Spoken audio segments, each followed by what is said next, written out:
तुम लोग I think 2-3 class पीछे चल रहे हो मुझे जहां तक ध्यान में। आई थिंक आइसोमेरिन 2 क्लास में हुआ, माइट भी पॉसिबल शायद हाइड्रोकार्बन भी 2-3 क्लास में हुआ, 2 क्लास में एटलीस्ट। तो आज का जो टॉपिक है उसका नाम कुछ और था, मैंने उसका नाम को मॉडिफाई कर दिया है। ठीक है, टॉपिक का नाम है, पहले तो ये बताओ यहाँ पे कितने लोग हैं जिन लोगों ने जॉन विक मूवी देखी है? सबने देखी है? तो देखो जॉन विक की मूवी में, उसमें फर्स्ट पार्ट में एक डायलॉग था कि I gave him a task which was completely impossible but still John Wick executed it. तो मेरे को जो आज एक टास्क मिला है वो ये मिला है,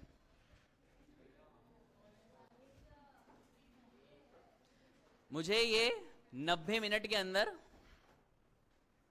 तुम्हारी जिंदगी के साथ खेलना है। समझ में आ जाए अच्छी बात है, नहीं समझ में आए तो भी कोई बात नहीं,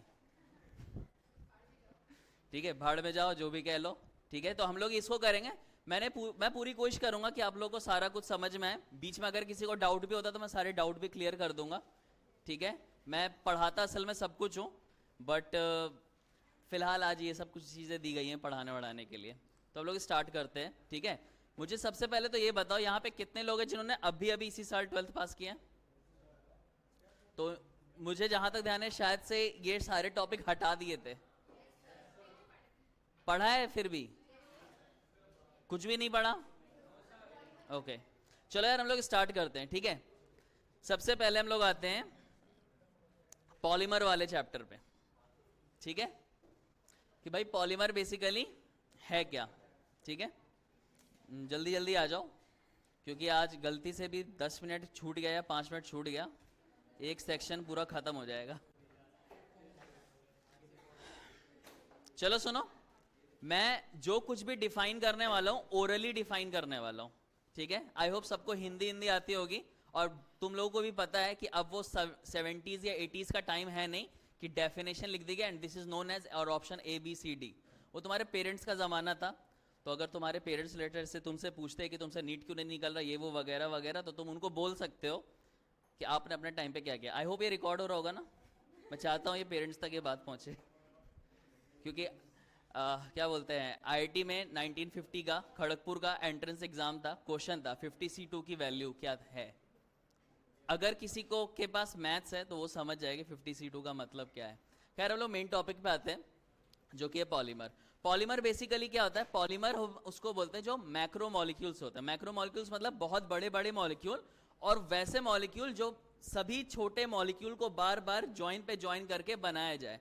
एक बहुत ही बेसिक सा एग्जांपल दिया जाता है कि जो ईंट होती है वो हमारा मोनोमर है, और जब ईंट को जोड़ जोड़ करके एक दीवार बना दी जाती है तो उस चीज को हम लोग पॉलीमर या वॉल बेसिकली बोलते हैं। तो पॉलीमर बेसिकली यही चीज है, अब macro molecule which is made up of large number of repeated unit known as monomers. क्या इसमें कोई डाउट? तो मैं डेफिनेशन में, क्या किसी को लिखना है वो डेफिनेशन? आई होप सबको क्लियर होगा। मेन यहां से तुम्हारा चैप्टर स्टार्ट है।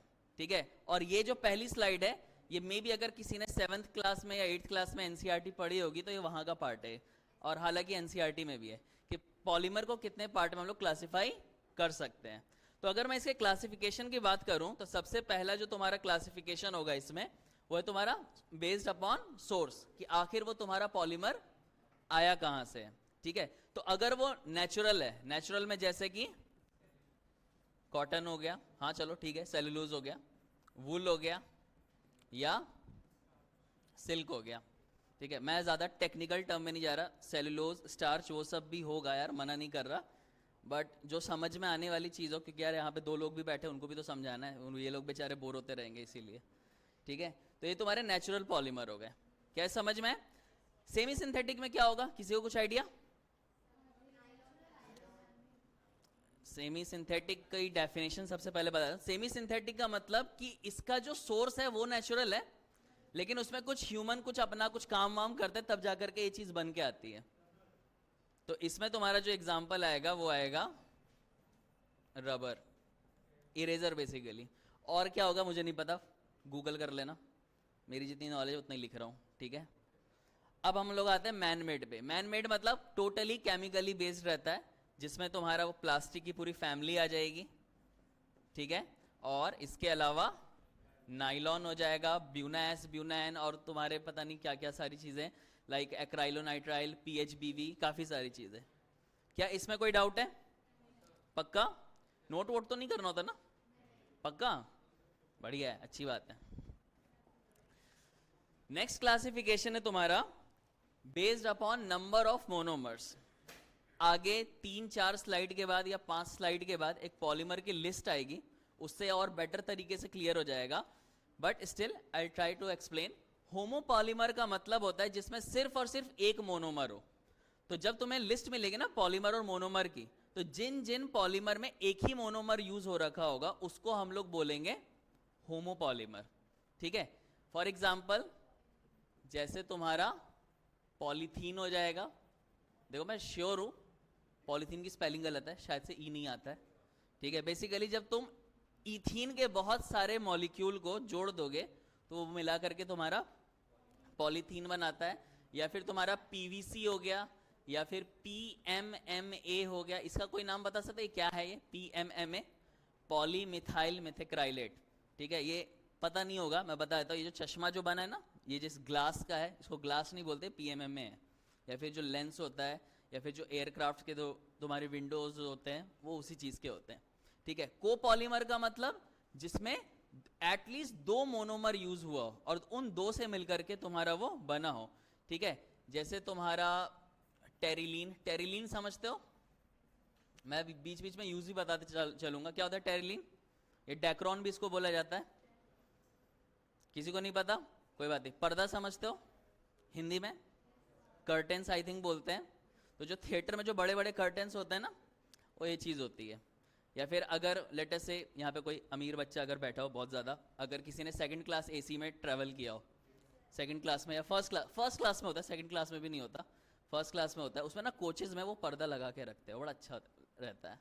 तो ये बेसिकली तुम्हारा टेरिलीन रहता है। ठीक है, 2 तरह के पर्दे होते हैं। एक जो तुम्हारा जो मम्मी ने जुगाड़ से बना दिया कि चादर अब यूज़ नहीं हो रही है, तो उसमें जुगाड़ से एक पर्दा बना दिया, वो वाला नहीं। ठीक है, इसको टच करो तो बड़ी अच्छी फीलिंग आएगी, अमीरों वाली। ठीक है, तो टेरिलीन हो गया। ठीक है, नाइलॉन के मोस्टली, ध्यान रखना मैंने मोस्टली लिखा है क्योंकि नाइलॉन का एक पॉलीमर ऐसा भी है जो तुम्हारा होमोपॉलीमर में आएगा। अगेन लिस्ट जब मिलेगी तो तुम लोग उसको अपने आप क्लासिफाई कर लोगे। तुम्हारे एनसीईआरटी में बहुत फेमस एग्जांपल है तुम्हारा, I think Buena S and, मैं ऐसे लिख कर दे रहा हूँ, ब्यूना एस, ब्यूनैन। ठीक है, टायर्स में बेसिकली ब्यूना एस यूज होता है। च्युइंगम खाते हो? च्युइंगम में वो एस होता है खाली, स्टाइरीन। हाँ, तो बेसिकली कुछ नहीं कर रहे तुम, बेंजीन उसमें CH डबल बॉन्ड CH, उसी को चबा के मजे ले रहे हो। ठीक है, नेक्स्ट है तुम्हारा बेस्ड अपॉन चेन लेंथ, कि चेन के एतबार से हम लोग पॉलीमर को किस तरीके से कर सकते हैं। तो देखो डायग्रामेटिकली अगर मैं समझाऊं तो लीनियर पॉलीमर आई थिंक ऐसा होगा। ठीक है, ब्रांच्ड पॉलीमर कुछ इस तरह से होगा कि हाँ भाई लीनियर है और उसमें कहीं कहीं पे ब्रांचेज हैं। और क्रॉस लिंक्ड पॉलीमर मैं बहुत ही शॉर्टकट में बना रहा हूं, हैशटैग। मतलब हैशटैग नहीं होता है, ये बहुत लंबा पूरा ऐसे चलते जाएगा, लाइक इस तरह से कि बहुत सारी चेन्स हैं वो आपस में चलती चली जा रही, तो उसको हम लोग क्रॉस लिंक्ड बोलते हैं। ये इनकी डेफिनेशन है कि क्रॉस लीनियर का मतलब एक लीनियर चेन रहेगी। ठीक है, ब्रांच का मतलब उसमें कुछ कुछ ब्रांचिंग रहेंगी, और क्रॉस लिंक का मतलब 2 या 2 से ज्यादा जो लीनियर चेन है वो आपस में मिक्स्ड हो जाएंगे। ठीक है, बट डेफिनेशन से ज्यादा तुम्हें एग्जाम्पल में पूछेगा। ठीक है, तो लीनियर में तुम्हारा एग्जाम्पल हो जाएगा पॉलीथीन। पॉलीथीन में भी ब्रैकेट में HDP। ये HDP का मतलब क्या है ये मैं बताऊंगा अभी आगे चल के थोड़ी देर के बाद, ये एक अलग से टॉपिक है। ठीक है, इसके अलावा PVC हो जाएगा, या फिर पॉलीप्रोपीन हो जाएगा। पॉलीप्रोपीन समझते हो? देखो एक पॉलीथीन होता है, एक पॉलीप्रोपीन होता है। तुम लोग अगर किसी सब्जी वाले के पास, जैसे अगर तुम लोग राशन की दुकान में जाते हो, तो जब 10 किलो का जब तुम्हें कुछ आटा या चावल कुछ लेना होता है, वो एक अलग तरह की प्लास्टिक देता है। ऐसा नोटिस किया है? तो वो तुम्हारा PPE का होता है। और जो नॉर्मल जो प्लास्टिक होती है, लाइक तुम केले वाले के पास गए सुबह सवेरे और उससे 10 के या 12 के केले दिए, तो एक अजीब सी प्लास्टिक, बहुत ही लूज टाइप प्लास्टिक में देता है, वो तुम्हारा पॉलीथीन रहता है। क्या यहां तक समझ आए? पीवीसी समझते होगे क्या होता है, किस में यूज करते हैं? पाइप्स में। ठीक है, अब आते हैं हम लोग ब्रांच पॉलीमर में। ब्रांच पॉलीमर की बात करूं तो इसमें भी तुम्हारा पॉलीथीन होगा एग्जाम्पल, बट इसमें तुम्हारा होगा लो डेंसिटी पॉलीथीन। ठीक है, और आई थिंक यहां पे तो सारे बायो वाले ही है ना? ठीक है, तो बताओ यार, ये कुछ सुना है? ग्लाइकोजन क्या होता है? Starch, animal starch. टेस्टी लगता है अगर कोई नॉन वेजिटेरियन होगा यहाँ पे तो। Yes sir. ठीक है, ग्लाइकोजन हो गया। और क्या होता है एग्जाम्पल? यार एक और होता है यार एग्जाम्पल। अब देखो जगह नहीं है तो मैंने इसको बड़ा शॉर्ट में लिखा है, अमाइलोपेक्टिन, स्टार्च का एक कॉम्पोजिशन, ये भी तुम्हारे ब्रांच पॉलीमर में आएगा। क्रॉस लिंक्ड में क्या क्या एग्जाम्पल हो सकता है? क्रॉस लिंक्ड, हाँ, क्रॉस लिंक्ड में तुम्हारा हो जाएगा, थोड़ा अलग फॉन्ट से मैं लिख दे रहा हूं इसको रब करके। क्रॉस लिंक्ड में तुम्हारा एग्जाम्पल हो जाएगा मेलामाइन, मेलामीन, मुझे नहीं पता क्या बोलते हैं इसको। ठीक है, बेकलाइट, ठीक है, यूरिया फॉर्मल्डिहाइड रेजिन,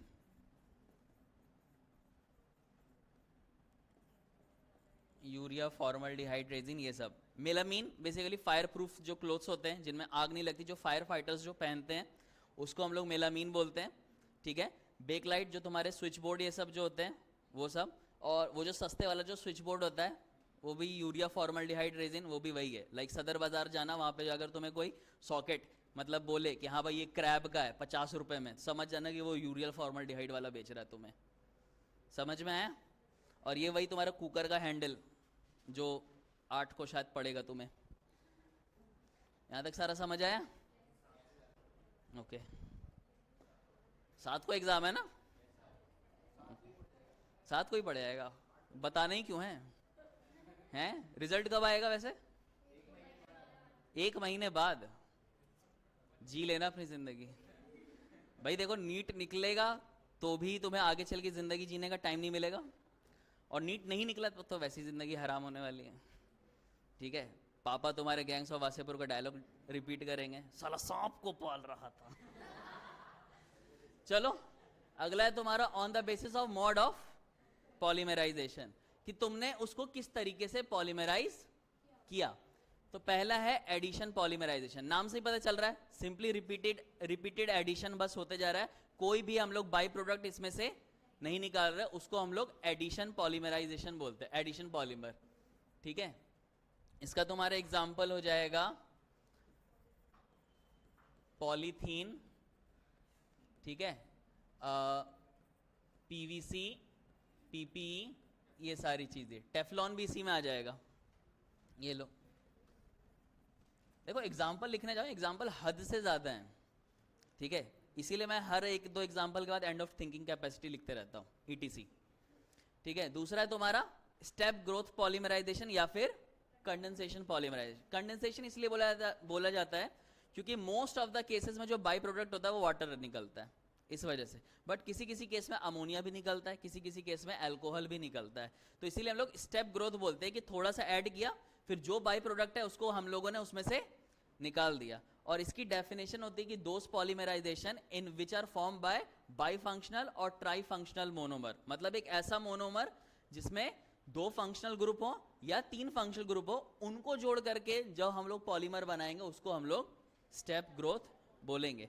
अब देखो लोगों के दिमाग में ना एक डाउट रहता है कि जो जिसमें जिसमें पॉली आएगा, टेफ्लॉन को पॉली टेट्राफ्लोरोइथीन बोला जाता है। ठीक है, तो लोग एक शॉर्टकट बना लेते हैं कि यार जिसमें जिसमें पॉली होगा वो एडिशन ही होगा, बट एक ऐसा है जो इसमें आ जाएगा, पॉलिस्टर। ये भी एक तरह का कपड़ा होता है। ठीक है, और पॉलिस्टर के अलावा तुम्हारे नायलॉन का जो नायलॉन की जो फैमिली हो गई वो इसमें तुम्हारी आ जाएगी, ये सब। क्या इसमें कोई डाउट है? पक्का? ओके, नेक्स्ट है तुम्हारा on the basis of strength, क्या भाई वो मजबूत है या नहीं, किस तरीके से। तो इलास्टोमर्स की अगर बात की जाए तो इलास्टोमर्स क्या होते हैं? इलास्टोमर्स को बोला जाता है कि ये वो पॉलीमर है जो काफी ज्यादा सॉफ्ट होते हैं, थोड़ी सी जान लगाओ टूट जाएगा बहुत आराम से। ठीक है, इसके एग्जाम्पल में तुम्हारा क्या बोलते हैं, रबर एग्जाम्पल हो जाएगा, ठीक है, या फिर न्यूप्रीन हो जाएगा। न्यूप्रीन समझते हो? न्यूप्रीन, सबके घर में कुकर है, प्रेशर कुकर। तो प्रेशर कुकर में एक रबर टाइप कुछ होता है, लाइक प्रेशर कुकर, उसके ऊपर वो होता है ना शेक वाला, कुछ ऐसा गोल सा बांध देते हैं, वही चीज़ होती है न्यूप्रीन। ठीक है, मुझे इससे भी पिटाई पड़ी है, इससे भी पड़ी है। वही देख रहा हूँ ना, बचपन याद कर रहा हूँ मैं। कभी हुआ है तुम्हारे साथ कि किसी ने कुकर का रबर फेंक के मारा हो? मुझे पड़ा है। ठीक है, फाइबर की बात करते हैं। फाइबर की स्पेलिंग गलत हो सकती है, मुझे नहीं पता फाइबर में FIB के बाद ER आएगा या RE आएगा, मुझे नहीं पता। ठीक है, भाड़ में जाए जो भी आता हो। इसको हम लोग बोलते हैं strong polymers. Strong polymers having high tensile strength.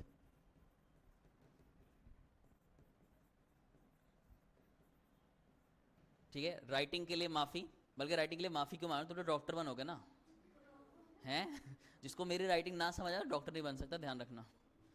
ठीक है, बोला हाँ सर बहुत अच्छा दिख रहा है, सुंदर दिख रहा है। ठीक है, थोड़ा जल्दी जल्दी में लिख रहा हूँ यार, क्योंकि 3 चैप्टर निपटाने हैं। यहाँ पे कोई है मुसलमान, कोई बंदा, एनीवन? मैं तरावी की नमाज पढ़ा रहा हूँ बेसिकली, वो इसी को समझ में आएगा। ठीक है, या फिर इनको समझ में आ जाएगा, सर अभी तरावी की नमाज चल रही है ना, 3 पारे पढ़ाने। ठीक है, तो ये तुम्हारे स्ट्रॉन्ग पॉलीमर्स होते हैं, मतलब जिनको तुम तोड़ नहीं सकते आसानी से। कोई एग्जांपल बता सकता है? इसमें तुम्हारा एक एग्जांपल हो जाएगा नाइलॉन। ठीक है, मतलब हो सकता है तुम बोलो कि सर बेकलाइट को हम इसमें डाल सकते हैं फाइबर की कैटेगरी में। तो देखो, नाइलॉन को हथौड़ा मारोगे ना, वो नहीं टूटने वाला।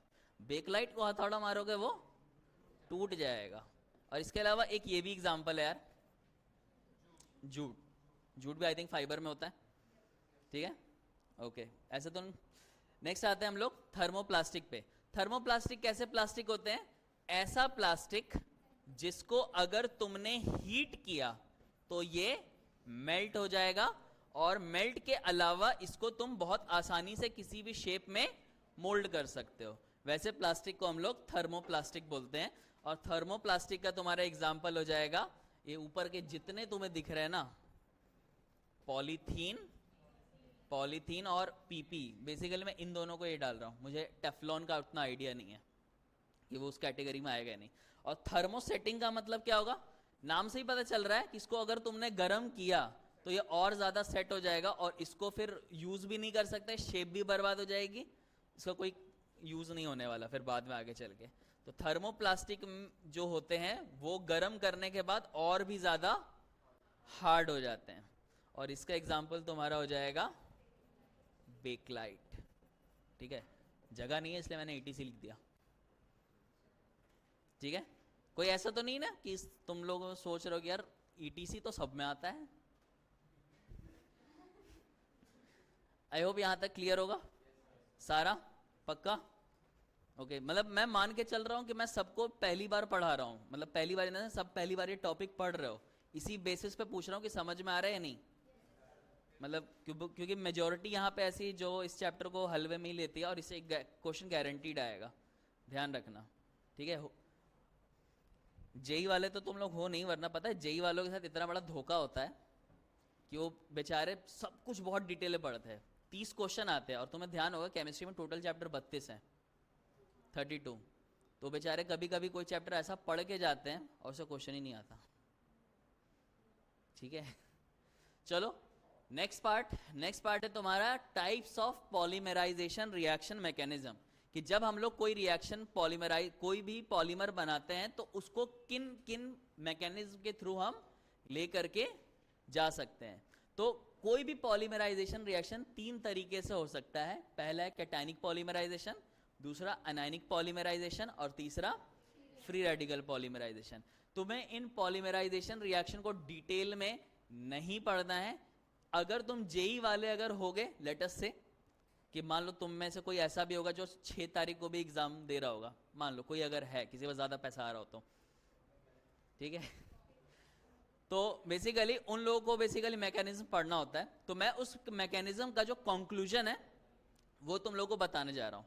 कैटायनिक पॉलीमराइजेशन में जो इंटरमीडिएट बनता है, इंटरमीडिएट, वो होता है कार्बोकैटायन। ठीक है, इसमें क्या बनेगा? कार्ब अनायन, और इसमें फ्री रेडिकल। ठीक है, अच्छा, हर रिएक्शन को करने के लिए किसी कैटलिस्ट की रिक्वायरमेंट होती है, बोलो है ना? तो इसका मतलब इसके लिए जो कैटलिस्ट नीडेड जो होगा, इसके लिए जो कैटलिस्ट होता है वो होता है लुईस एसिड। मतलब AlCl3 हो गया या FeBr3 हो गया, ये सब। अगर बाय चांस लेट अस से बोला कि नहीं सर हम HCl यूज कर सकते हैं या H2SO4 यूज कर सकते हैं, ऐसा गलती से भी मत करना। ठीक है, मतलब हमें जो कैटलिस्ट चाहिए वो माइल्ड एसिडिक चाहिए, ना कि स्ट्रॉन्ग एसिडिक। क्या है, समझ में है? इसमें कोई डाउट? ओके, अनायनिक पॉलीमराइजेशन के लिए जो कैटलिस्ट यूज होता है वो तुम्हारा स्ट्रॉन्ग होता है, और NaNH2 होता है या फिर KOH होता है, मतलब स्ट्रॉन्ग बेस। हो सकता है तुम में से कोई पूछे कि क्या हम लोग ग्रिग्नार्ड रीजेंट यूज कर सकते हैं, क्योंकि वो तो पावरफुल है, कर सकते हो, इस वाले में यूज कर सकते हो। ठीक है, और फ्री रेडिकल की अगर मैं बात करूं, ये शायद बता सकूं फ्री रेडिकल में क्या यूज होता हो। वो कौन सी चीज है जिसकी वजह से फ्री रेडिकल बनता है? क्या? यूवी रेज और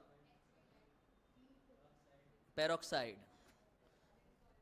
तो हम लोग बेसिकली इसमें हाइड्रोजन पेरोक्साइड या फिर बेंजोइल पेरोक्साइड, और सच्ची सच्ची अगर बताऊं तो बेंजोइल पेरोक्साइड यूज होता है, H2O2 यूज नहीं होता।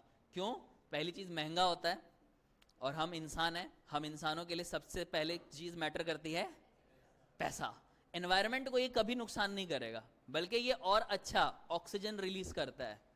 लेकिन फिर सोचता है यार वैसी जिंदगी में इतना दुख दर्द है, क्यों लोगों की जिंदगी बढ़ाना, इसीलिए H2O2 यूज नहीं किया जाता। ये रीजन नहीं है। ठीक है, तुम लोग को भी अपने आप समझ में आ जाएगा आगे चल के, लेट अस से जब भी करोगे। ठीक है, अच्छा चलो, 3 ऑप्शन अवेलेबल है हमारे पास। अब मानो तुम लोग आगे चल के कोई पॉलीमर की इंडस्ट्री बना रहे हो, लेट अस से, तो तुम लोग भी सोचोगे यार किस मेथड से करना चाहिए। आज मतलब इसको ऐसे करते हैं, MWF में ये कर लेंगे, TTS में ये कर लेंगे, संडे ये कर लेंगे, माइट बी पॉसिबल। ठीक है, तो ऐसा है नहीं। ये वाला जो है अनायनिक पॉलीमराइजेशन, ये कह सकते हो जबरदस्ती का बना दिया गया है, क्योंकि ये वाला जो है कैटायनिक, ये इजी टू कंट्रोल होता है। इसको तुम आसानी से जिस शेप में, जिस चेन तक लेके जाना है वहां तक लेकर के जा सकते हो। ये बहुत ज्यादा डिफिकल्ट होता है, very difficult, very difficult to control. ठीक है, मतलब अगर तुम में से किसी ने राज मूवी अगर देखोगे, फर्स्ट पार्ट देखिए, मुझे मेरी पहली बॉलीवुड मूवी थी जिसमें मुझे डर लगा था। उस टाइम वो काफ़ी छोटा भी था। तो उसमें एक डायलॉग था आशुतोष राणा का कि ऐसी आत्माएं एक बार आती तो हैं, अपनी मर्जी से नहीं जाती। तो ऐसे ही इसमें भी होता है, एक बार तुम्हारा अनायनिक पॉलीमराइजेशन स्टार्ट हो गया ना, उसको तुम अपने आप जिस डिजायर कहना हाँ भाई अब यहाँ पे रोक देना है, तो वहां पे रोकोगे ना, या तो वो पहले रुक जाएगा या वो बहुत आगे जा करके रुकेगा, सीधे वहां पर रुकने नहीं वाला। ठीक है, और तीसरा है तुम्हारा फ्री रेडिकल पॉलीमराइजेशन, ये भी तुम्हारा इजी टू कंट्रोल होता है। अब कुछ पॉलीमर्स जो हैं वो फ्री रेडिकल पॉलीमराइजेशन से बनते हैं, कुछ पॉलीमर्स तुम्हारे कैटायनिक से बनते हैं। एक दो ऐसा है, मुझे याद नहीं आ रहा, मेरी बैक आई थी पॉलीमर चैप्टर वाले में, मतलब इंजीनियरिंग में, कोई शर्म की बात नहीं है। तो मुझे याद नहीं है कि एनायनिक पॉलीमराइजेशन किसको फॉलो करता था, करता है, ये भी यूज होता है, लेकिन हम लोग बस दुआ करते हैं कि इसकी जरूरत ना पड़े। ठीक है, हम लोग ज्यादातर या तो कैटायनिक यूज करते हैं या फिर फ्री रेडिकल यूज करते हैं, लेकिन ये भी यूज होता है किसी किसी एक्सट्रीम कंडीशन पे। क्या यहां तक सारा समझ में आए? क्लियर है? Okay, next is vulcanization of rubber. क्या जानते हो ये क्या होता है, वल्कनाइजेशन ऑफ रबर? रबर की अगर बात की जाए तो रबर जो है, रबर पहले तो ये बता देता हूं ये होता क्या है। कभी जिंदगी में सोचा था ये चीज से तुम लोग मिटाते हो?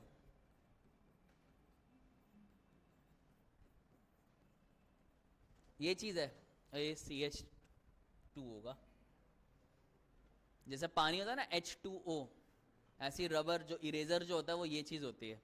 इसको हम लोग इस नाम से भी जानते हैं, आइसोप्रीन, कॉमन नेम है, ध्यान रखना, ठीक है। IUPAC नेम आई थिंक तुम कर सकते हो, 2 मिथाइल ब्यूटेन 1,3 डाइईन, ऐसा रहेगा। लेकिन ये जो तुम्हारा नेचुरल रबर जो होता है, ठीक है, लेटेस्ट से ये तुम्हारा नेचुरल रबर है, नेचुरल रबर। अब मुझे एक बात बताओ, ये जो नेचुरल रबर है ये अभी तुम्हें किस में दिख रहा है, लीनियर में, ब्रांच्ड में, क्रॉस लिंक्ड में?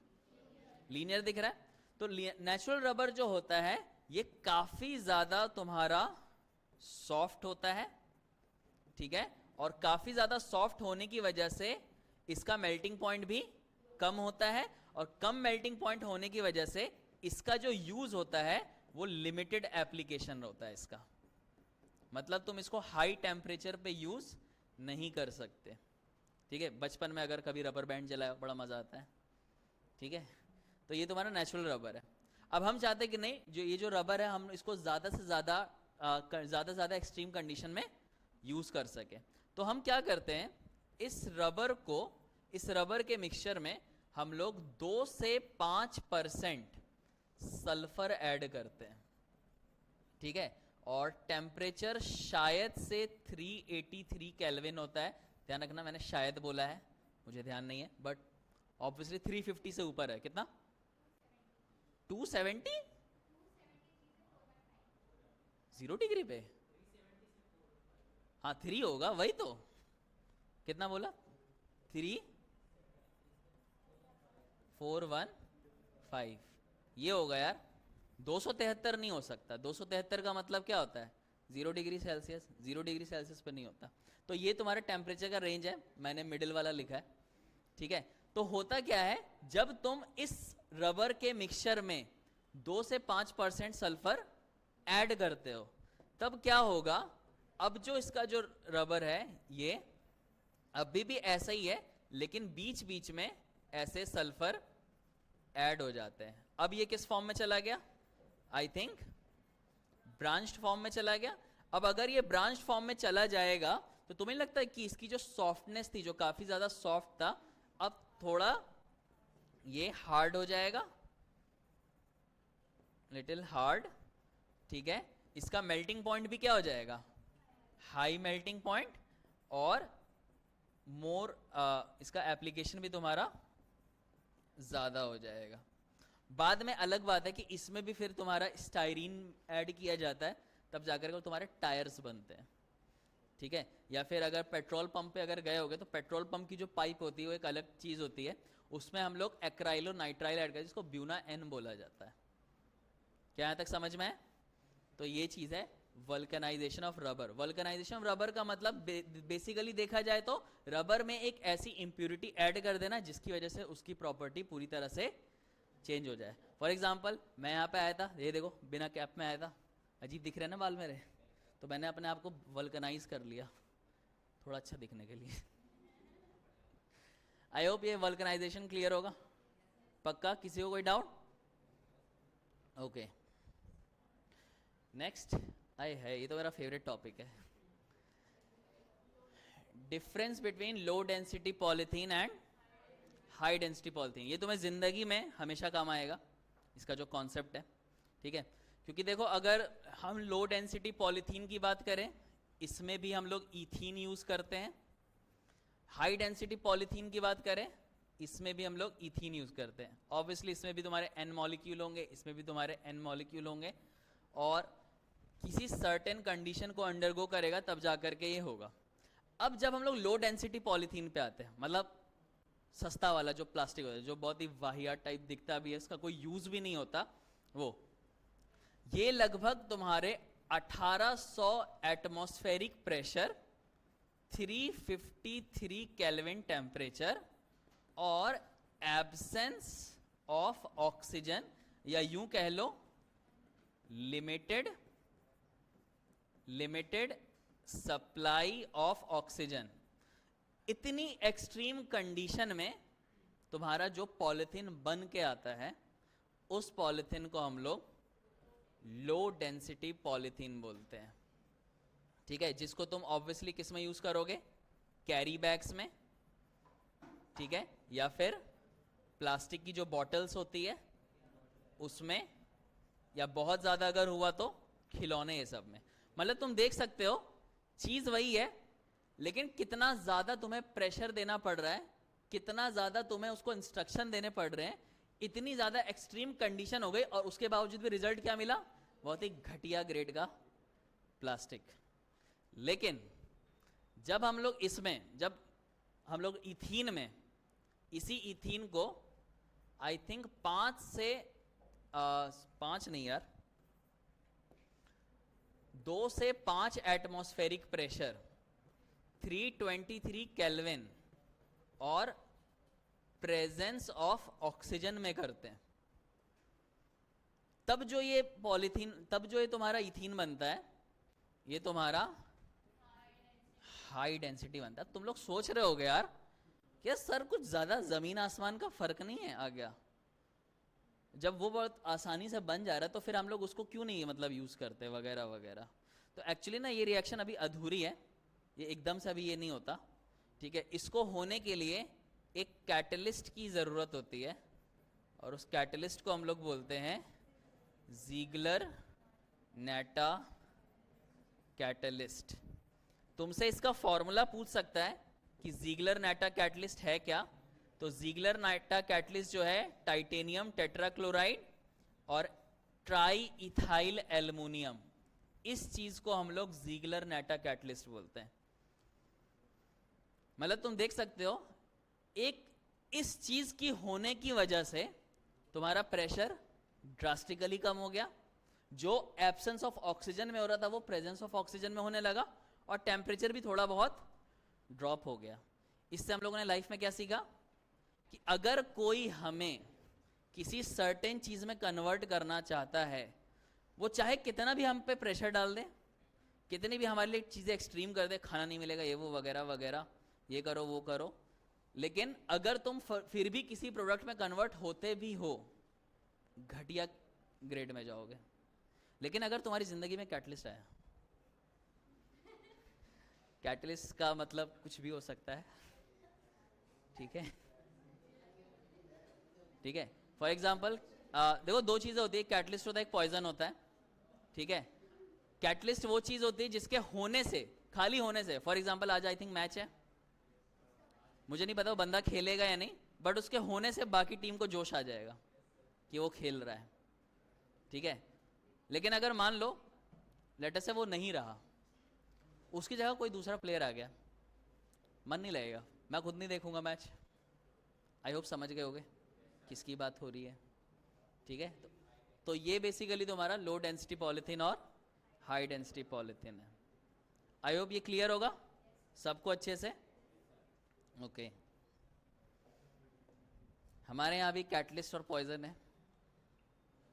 अब कैमरा है ना, सारी बातें बोल नहीं सकते। ये है कि किसी के होने से परफॉर्मेंस बहुत अच्छी हो जाती है, और किसी के होने से परफॉर्मेंस बहुत खराब भी हो जाती है, मन ही नहीं करता। चलो यार ये देखो list of polymer and monomers, ठीक है। अगर तुम में से कोई जेई का एग्जाम दे रहा है, उसके लिए सारे स्ट्रक्चर भी याद करने हैं, ठीक है। तो अल्लाह के शुक्र से बच गए तुम लोग। ये मैंने लिस्ट बना दी है पॉलीमर, देखो टाइम नहीं था मेरे पास, हैंड रिटन है सारा, स्नैपशॉट लेकर के चिपका दिया मैंने, ठीक है। यूज मैं तुम लोग को बताते चलूंगा, पॉलीथीन, पॉलीप्रोपीन, इन दोनों का यूज तो तुम्हें बता दिया, ठीक है। पॉलीस्टाइरीन जो होता है ये कपड़े में भी यूज होता है और च्युइंगम बनाने में भी यूज किया जाता है, ठीक है। टेफ्लॉन समझते हो, इसको टेफ्लॉन भी बोलते हैं, और टेफ्लॉन के अलावा इसका एक दूसरा नाम भी है, इसको बोला जाता है PTFE, पॉलीटेट्राफ्लोरोइथीन। ये जो तुम जिस बेंच पे बैठे हो, जो वुड है, तुम लोग अगर महसूस करो तो एग्जैक्टली वुड नहीं, इस पे एक लैमिनेशन हो रखा है किसी चीज का, जिसको तुम अपने नाखून से भी नहीं निकाल सकते। निकाल लो बहुत अच्छी बात है, ठीक है। अगर तुम्हें टेस्ट करना है कि तुम्हारे नेल से स्ट्रांग है या नहीं, तो खुरच के देखो, हो जाए तो समझ आना सस्ता बेंच था। ठीक है, नहीं सर ने खर्चा किया है। ठीक है, तो लैमिनेशन में भी यूज़ किया जाता है। तुम्हारी जो गाड़ियाँ होती हैं, गाड़ियों में जो लैमिनेशन होता है कि हाँ भाई उसमें कोई खरोच ना आए ये वो, तो उसके लिए भी हम लोग इसकी कोटिंग करते हैं। पीवीसी पाइप में यूज़ होता है। अच्छा, ऑर्लॉन बता सकता है कोई? ऑर्लॉन क्या होता है? ऑर्लॉन को पैन भी बोला जाता है, पैन, और इसको बोला जाता है ये सिंथेटिक वुल।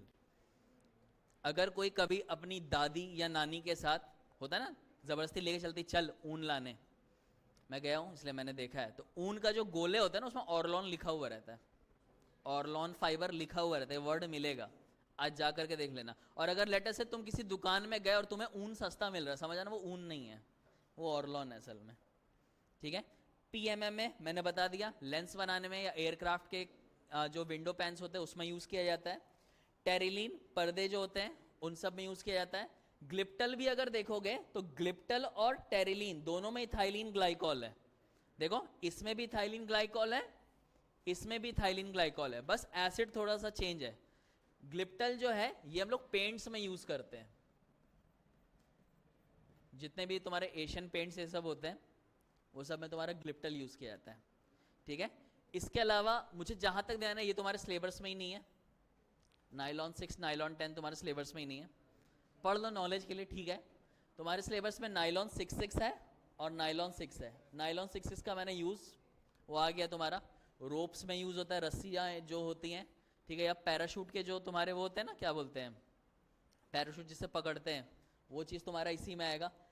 नाइलॉन 6 की अगर मैं बात करूं तो ये तुम्हारा इसमें यूज होता है ज़्यादातर, ब्रिस्टल्स ऑफ टूथब्रश, टूथब्रश नहीं ब्रश कैसा भी। ठीक है, मेलामीन आई थिंक मैंने तुम लोग को बता रखा है, मेलामीन। अच्छा एक चीज ध्यान रखना, बच्चे बहुत बार कंफ्यूज होते हैं कि मेलामीन का मतलब खाली ये चीज, इसका स्ट्रक्चर मैंने इसलिए नहीं हटाया क्योंकि इसका स्ट्रक्चर इंपॉर्टेंट है, पूछ सकता है, इसलिए मैंने इसको रखा हुआ है यहाँ पे।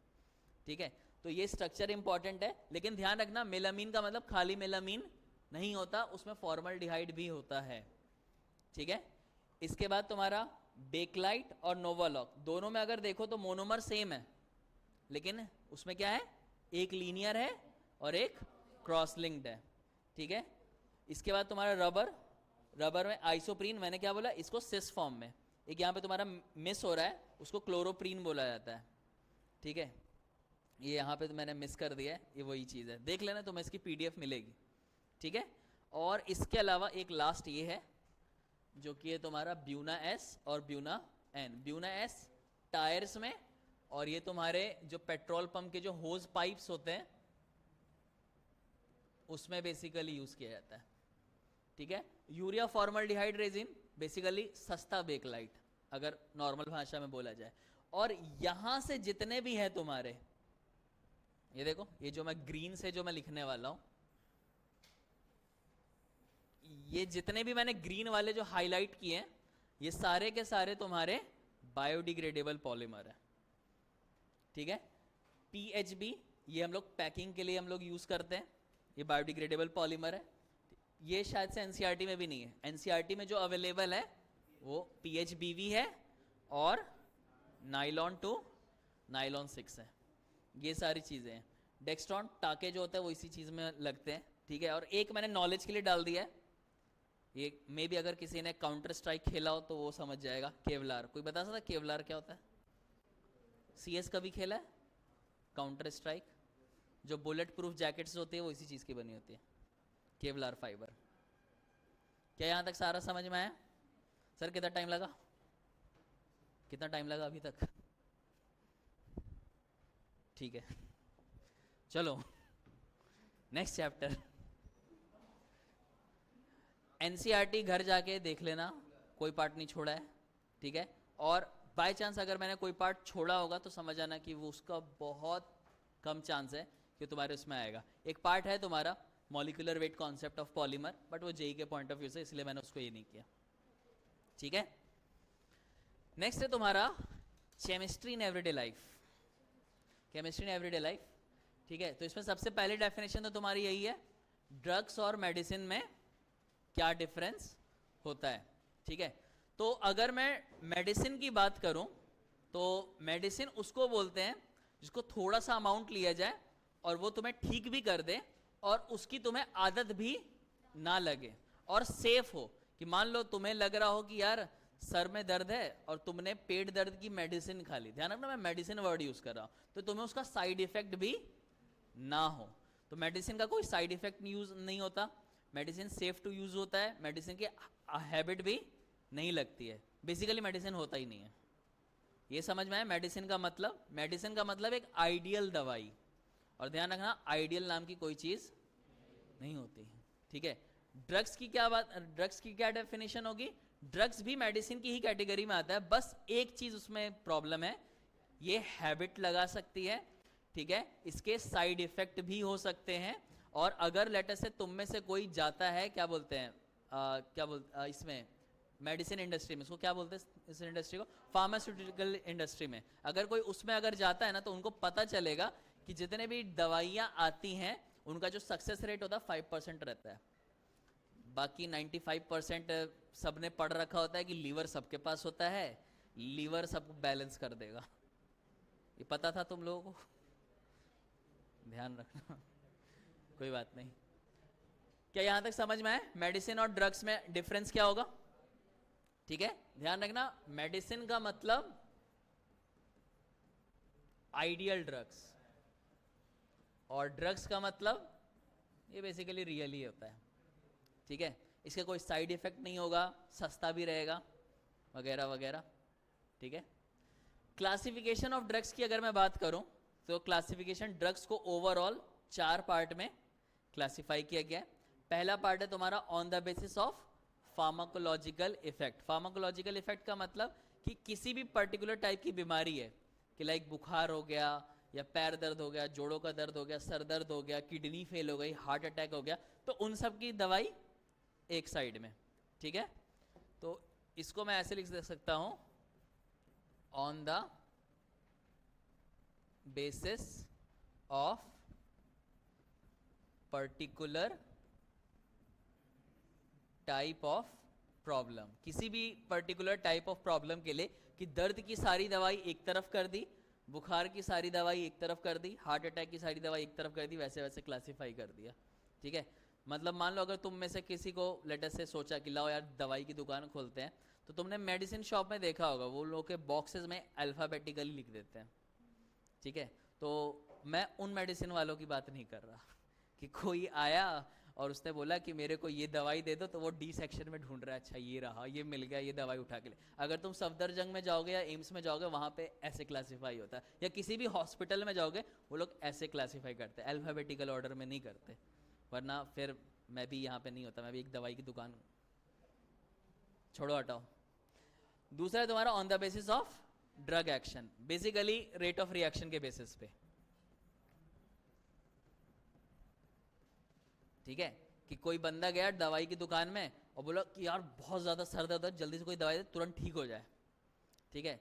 तो वो दवाइयां जो तुरंत एक्शन कर दे वैसा, और कुछ ऐसी दवाइयां भी होती हैं जो एक्शन करती हैं लेकिन 2-3 दिन के बाद, ठीक है। तो डिपेंडिंग अपॉन कि डॉक्टर ने कैसा पेशेंट को एग्जामाइन किया, उसे देखा कि यार बूढ़ा सा आदमी है, इसको गलती से अगर मैंने हाई डोज दे दिया या कोई ऐसी दवाई दे दी कि जो एकदम से इसको सही कर दे, ऑब्वियसली उसके लिए फायदा होगा लेकिन उसकी बॉडी पोटेंशियल के लिए शायद नुकसान कर जाए, कि उसको खुद ही यकीन नहीं होगा उसके बॉडी के को, अरे मैं ठीक कैसे हो गया, फिर वॉमिट कर देगा सारा का सारा। तो ये basically on the basis of drug action. I think तीसरा पार्ट समझाने की जरूरत नहीं है। स्ट्रक्चर के बेसिस पे एरोमेटिक है वो सारी दवाइयाँ एक तरफ, एलिफेटिक है सारी दवाइयाँ एक तरफ, नाइट्रोजन कंटेनिंग दवाई एक तरफ, सल्फर कंटेनिंग दवाई एक तरफ, ठीक है। और चौथा है तुम्हारा on the basis of molecular target, ठीक है। जैसे मान लो लीवर है, अब मुझे उतना नॉलेज नहीं है, बट लीवर की अगर मैं बात करूं, लीवर में एक बीमारी तो नहीं होती होगी, बहुत सारी बीमारी होती होगी और हर बीमारी के लिए अलग अलग दवाई होगी, लेकिन on the basis of molecular target की लीवर की सारी दवाई एक साइड कर दी, हार्ट की सारी दवाई एक तरफ कर दी, हड्डियों की सारी दवाई एक तरफ कर दी, ये उसके बेसिस पे, ठीक है। ये हो गया तुम्हारा on the basis of organ हो गया या टिश्यूज हो गया। सेल को भी टारगेट करते क्या?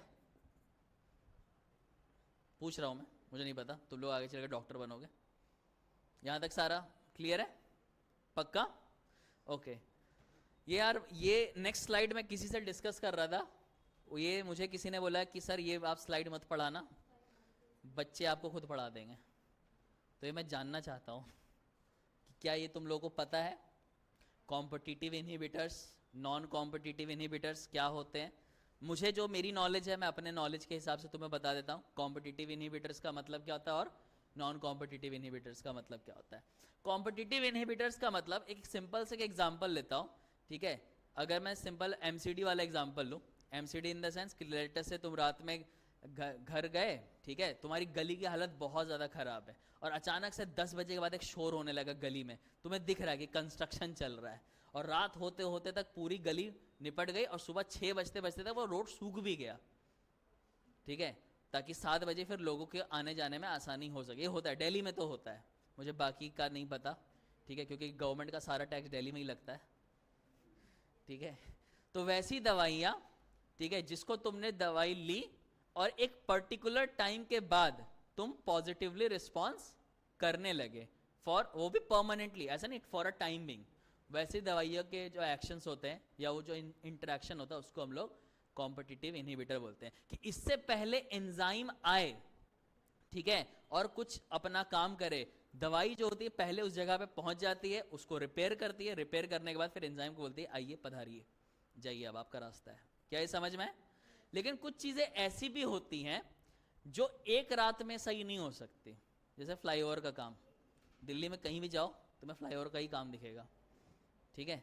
तो बेसिकली कुछ चीजें, जैसे हार्ट की प्रॉब्लम हो गई या किडनी का कुछ इशू हो गया या स्टोन हो गया, लेटर से स्टोन का ही एग्जांपल लेता हूँ क्योंकि स्टोन का दर्द मैं बहुत अच्छे से समझ सकता हूँ। कोई यहाँ पे है क्रिकेट खेलता हो? कोई भी नहीं? अबे जाओ बे। अगर बाई चांस तुम्हें 5 mm का भी स्टोन अगर हो जाए तो तुम्हें भागने में काफ़ी दिक्कत होगी, तुम्हें गुदगुदी सी होती है असल में, ठीक है। मतलब बैट्समैन सोचेगा ये बॉल डाल रहा है, हंस रहा है, ठीक है, और वो हंसी मतलब ऐसी होगी कि तुम्हें दर्द भी होगा और अजीब सा दर्द होता है। खैर वो नॉन कॉम्पिटिटिव इनहिबिटर की बात करते हैं। नॉन कॉम्पिटिटिव में बेसिकली क्या होता है, वो दवाइयाँ जो एक बार में सही ना कर पाए। किसी ने द बॉयज देखी है? ठीक है, कंपाउंड वी, उनको समझ में आएगा, ठीक है। तो देखो ये दुनिया रियल है, ठीक है, ऐसी कोई कंपाउंड वी नाम की कोई चीज़ नहीं है, वरना अगर ऐसा होता तो लेटेस्ट से मैं किसी को मार देता, उसका हाथ वाथ तोड़ देता कि तेरे को, अच्छा तेरे को केमिस्ट्री लाइफ नहीं आया, उसको ऐसे पूरा तोड़ दिया हाथ और फिर उसको फिर नीचे जाके बोला अच्छा मम्मी को मत बोले, ये ले दवाई दे दी और वो ठीक भी हो गया अगले दिन। ऐसा होता नहीं है और ऐसा मैं करूँगा भी नहीं, ठीक है। पता नहीं इस लेक्चर के बाद क्या क्या रिव्यूज़ आएंगे मेरे ऊपर कि ये नहीं बोलना वो नहीं बोलना। खैर, तो वैसी दवाइयाँ जो एक रात में सही चीज़ें ना कर पाए, तो हम क्या करते हैं उन दवाइयों को जब लेते हैं, तो जब वो फ्लाईओवर बन रहे होते हैं तो वो लोग क्या करते हैं, जब फ्लाईओवर, उसमें 2 वेज होते हैं ना, एक सेक्शन को वो ब्लॉक कर देते हैं, दूसरे सेक्शन से ट्रैफिक स्लो पास होते रहता है। जब वो सेक्शन बनता है तो फिर वो दूसरे सेक्शन पे मूव करता है और जो बन गया रास्ता उधर से ट्रैफिक मूव करता है और फिर एक लंबे टाइम के बाद वो चीज़ जा करके सही होती है। एक तरीका ये है, या तो वो ऐसा करते कि पूरा का पूरा फ्लाईओवर ही बंद कर दे और बोले कि नीचे से जाओ, नीचे से रास्ता है फॉर अ टाइम बिंग। तो वैसी चीज़, वैसा जो इंटरेक्शन होता है वो तुम्हारा नॉन कॉम्पिटिटिव इनहिबिटर होता है कि ड्रग आया और ड्रग आने के बाद जहाँ पे भी उसको रिएक्शन करना था, मतलब जहाँ जैसे एंजाइम है, एंजाइम को कहीं पे जाकर के रिएक्शन करना है, तो ड्रग उससे पहले आ गया और उससे पहले आने के बाद उसने क्या कर दिया, उस जगह का नक्शा ही चेंज कर दिया पूरी तरह से। कि तुम अभी गए अपने घर, यहाँ से पीडब्ल्यू आए और फिर अपने घर वापस गए तो देखा अरे मेरा घर यहीं पे तो था, कहाँ चला गया, किसी ने तोड़ दिया, ऐसा होगा नहीं वैसे। ठीक है, तो वैसी चीज को वो क्या करता है, वो किसी ऐसी जगह पे बाइंड कर जाता है जिसको हम लोग एलोस्टेरिक साइट बोलते हैं। एलोस्टेरिक साइट से बाइंड करने पे उसकी शेप पूरी तरह से चेंज हो जाती है, तो एंजाइम को वो चीज दिखती नहीं है, एंजाइम चला जाता है और जब तक वो रिपेयर नहीं करता तब तक ये सिलसिला इसी तरह से चलते रहता है।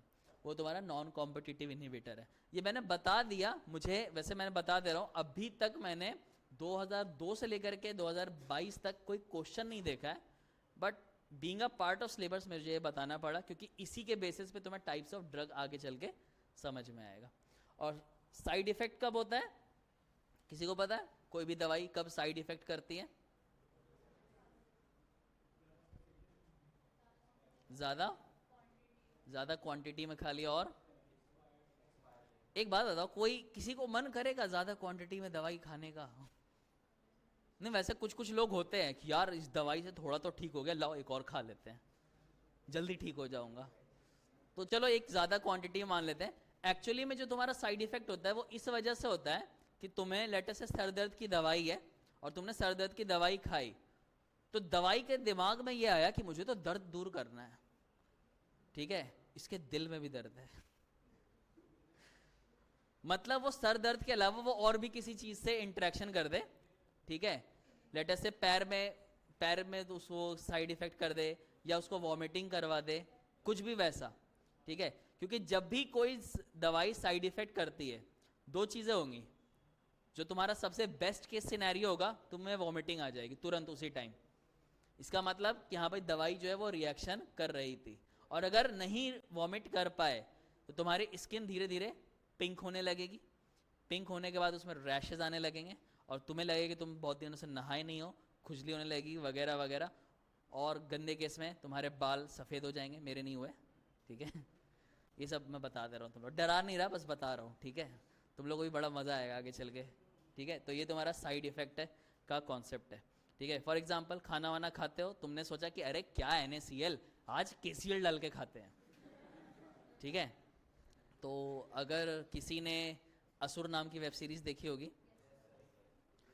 तो उसको समझ में आया होगा कि अगर तुमने लेटर से नमक, खाने के नमक की जगह KCl डाल दिया, जो यंग लोग हैं वो तो बर्दाश्त कर लेंगे, लेकिन जो ओल्ड लोग होंगे, ठीक है, पोटेशियम की कंसंट्रेशन बढ़ जाएगी, बंदा हार्ट अटैक से मर जाएगा, ठीक है। और पोस्टमार्टम की रिपोर्ट में भी कुछ नहीं आने वाला। ये सारी चीजें मैंने नहीं बताया, ठीक है, एक वेब सीरीज से सीखा है मैंने। चलो हम लोग नेक्स्ट पार्ट पे आते हैं। मतलब ये बेसिकली तुम्हारे उन रिलेटिव्स के लिए जो आगे चल के तुम्हें टॉन्ट मारेंगे कि हाँ भाई फलाने का हो गया तुम्हारा नहीं हुआ वगैरह वगैरह। नेक्स्ट है तुम्हारा types of drugs. Types of drugs में तुम्हारा सबसे पहले आता है एंटासिड। ये मेरे ख्याल से 7th 8th क्लास से पढ़ रहे होगे कि वो दवाई जो पेट में एसिडिटी को दूर कर दे, उसके लिए जब हम लोग यूज करते हैं उसको हम लोग एंटासिड बोलते हैं।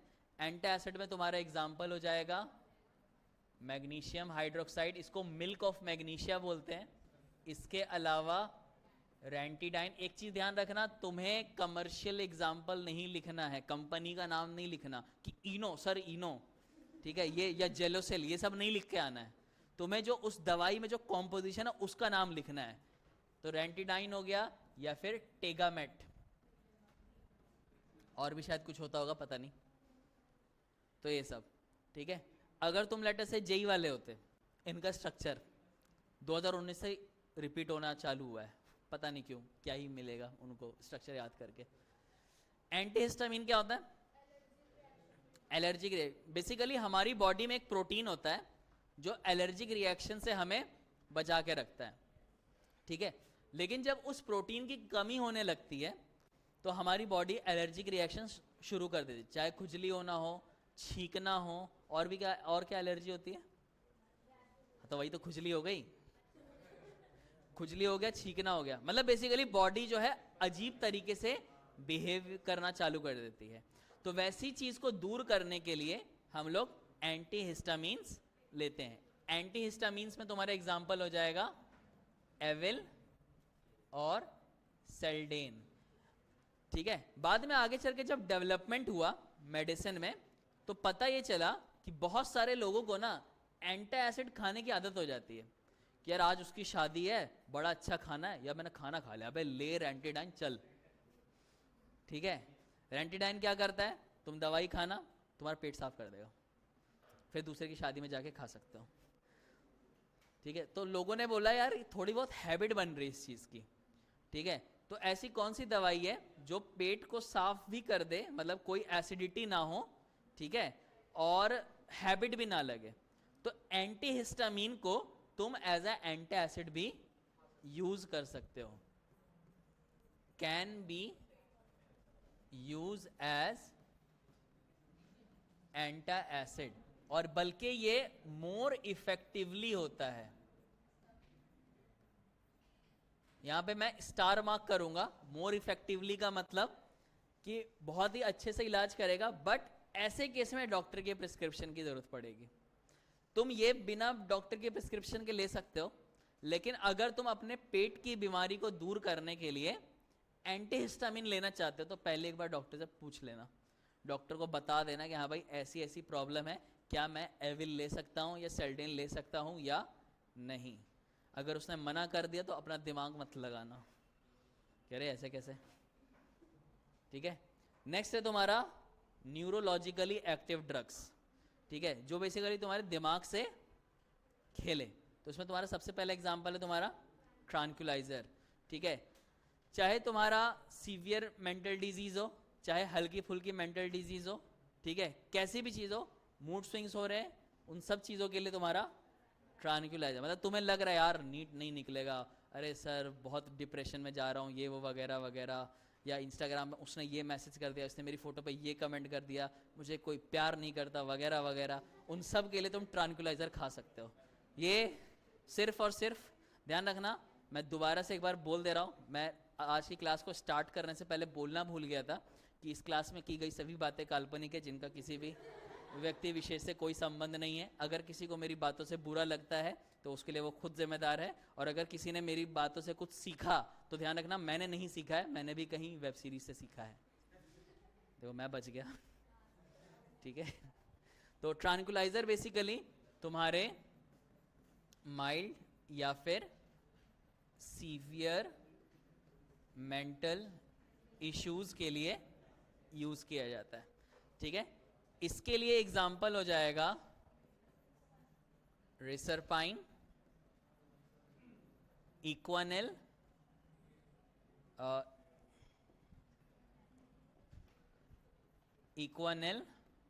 और इडार्डेल, ये सारे। ठीक है, इसमें से ये जो चीज है, ये वाला, ये नेचुरल है रिसरपाइन, ये किसी फ्लावर से आता है। ठीक है, कौन से फ्लावर से मुझे नहीं पता, बट मैं जरूर जानना चाहूंगा, मुझे किसी को देना है। ठीक है, किसमें, ये कौन सा फ्लावर है, यहाँ मिलता है, नोएडा में मिलेगा, अच्छा होगा। ठीक है, तो ये तुम्हारा फ्लावर से आता है। चलो अगला देखो, नेक्स्ट है तुम्हारा बारब्यूट्रेट्स। बारब्यूट्रेट्स क्या होते हैं, ये तुम्हारे स्लीप प्रोड्यूसिंग ड्रग्स होते हैं।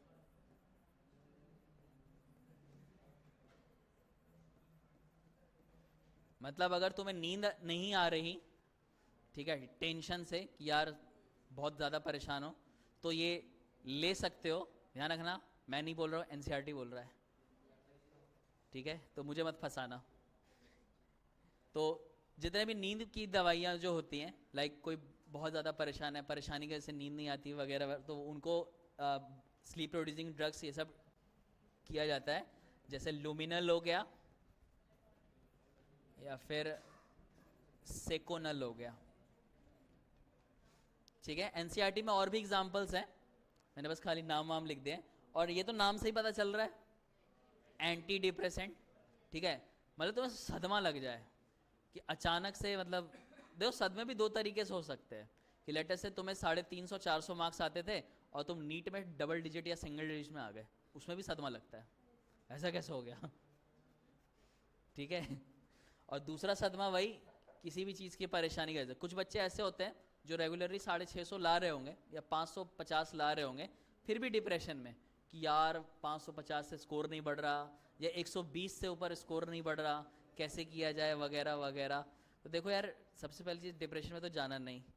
ठीक है, ये मैं तुम लोगों को बता दे रहा हूँ, जो पेपर तुम लोग चाहे आकाश हो, एलएन हो, पीडब्ल्यू हो, कहीं का भी तुम पेपर दो, हमेशा डिफिकल्ट बनाया जाता है इसलिए ताकि तुम लोग उड़ो मत। ठीक है, कि अगर तुम लोग लेटर से इन सब पेपर में 550-600 कर ले रहे हो, इसका मतलब बहुत ज़्यादा हाई चांस है कि तुम 650 कर दोगे। ऐसा होता है हमेशा, जानबूझ करके पेपर डिफिकल्ट बनाया जाता है। और अगर तुम्हें डिप्रेशन नहीं आ रहा कि अरे सर डिप्रेशन क्या होता है, तो एक बार मेरा पेपर दे के देख लेना, मैं भी पेपर बनाता हूँ। ठीक है, लेकिन अभी थोड़ा बंद कर दिया मैंने बनाना, मतलब केमिस्ट्री का। लाइक मैं बेसिकली ढूंढते रहता हूँ कुछ ऐसे क्वेश्चंस जो काफ़ी ज़्यादा डिफिकल्ट रहते हैं लेकिन एनसीईआरटी बेस्ड रहता है।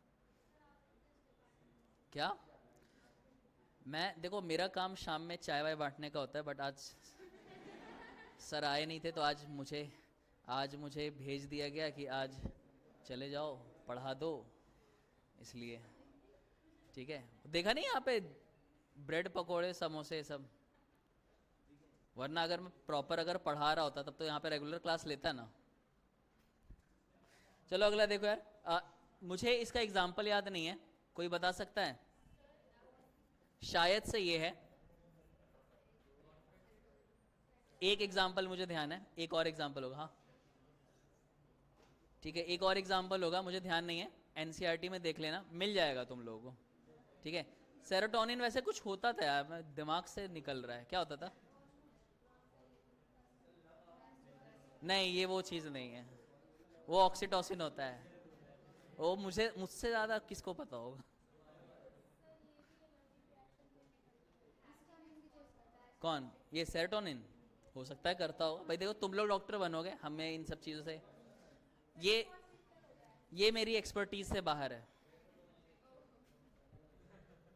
कोई देखता है शार्क टैंक? चलो अगला देखो। नेक्स्ट है तुम्हारा एनाल्जेसिक्स। एनाल्जेसिक्स बेसिकली क्या होते हैं? Pain killer. अब हो सकता है तुम लोग शायद पूछो कि सर इसमें भी तो पेन ही था एक तरह का। ये वो पेन नहीं है।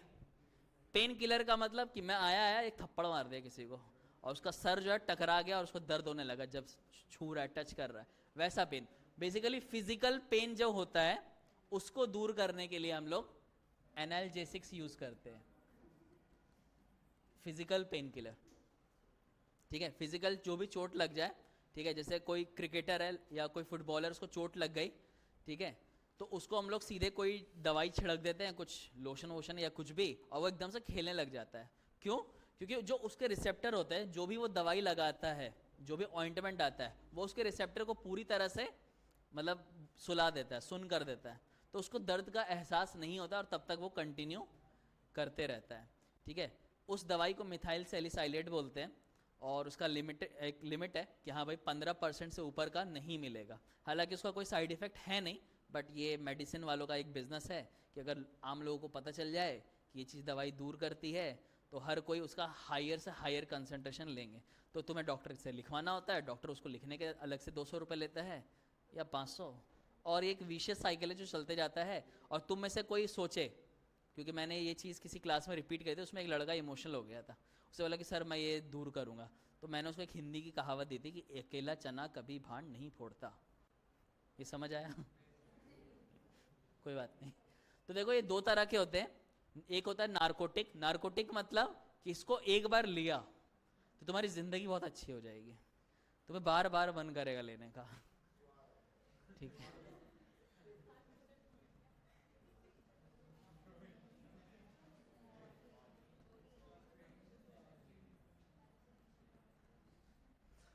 ठीक है।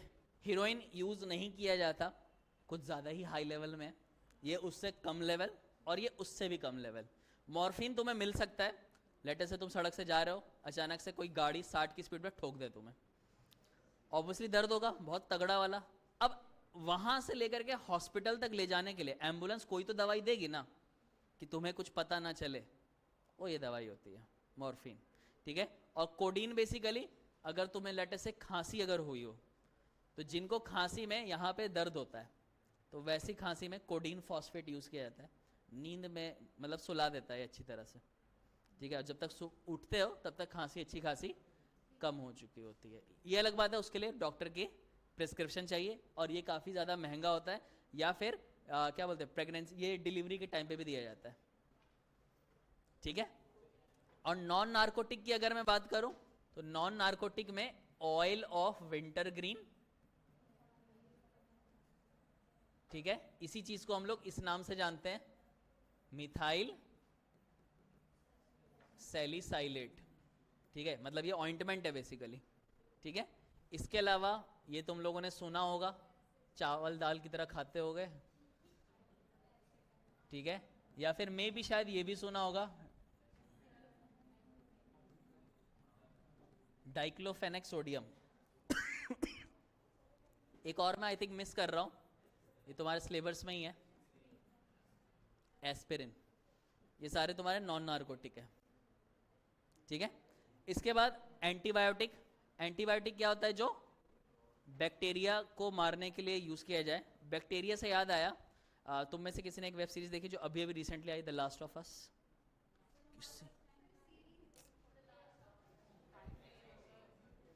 कॉर्डिसेप्स क्या होता है?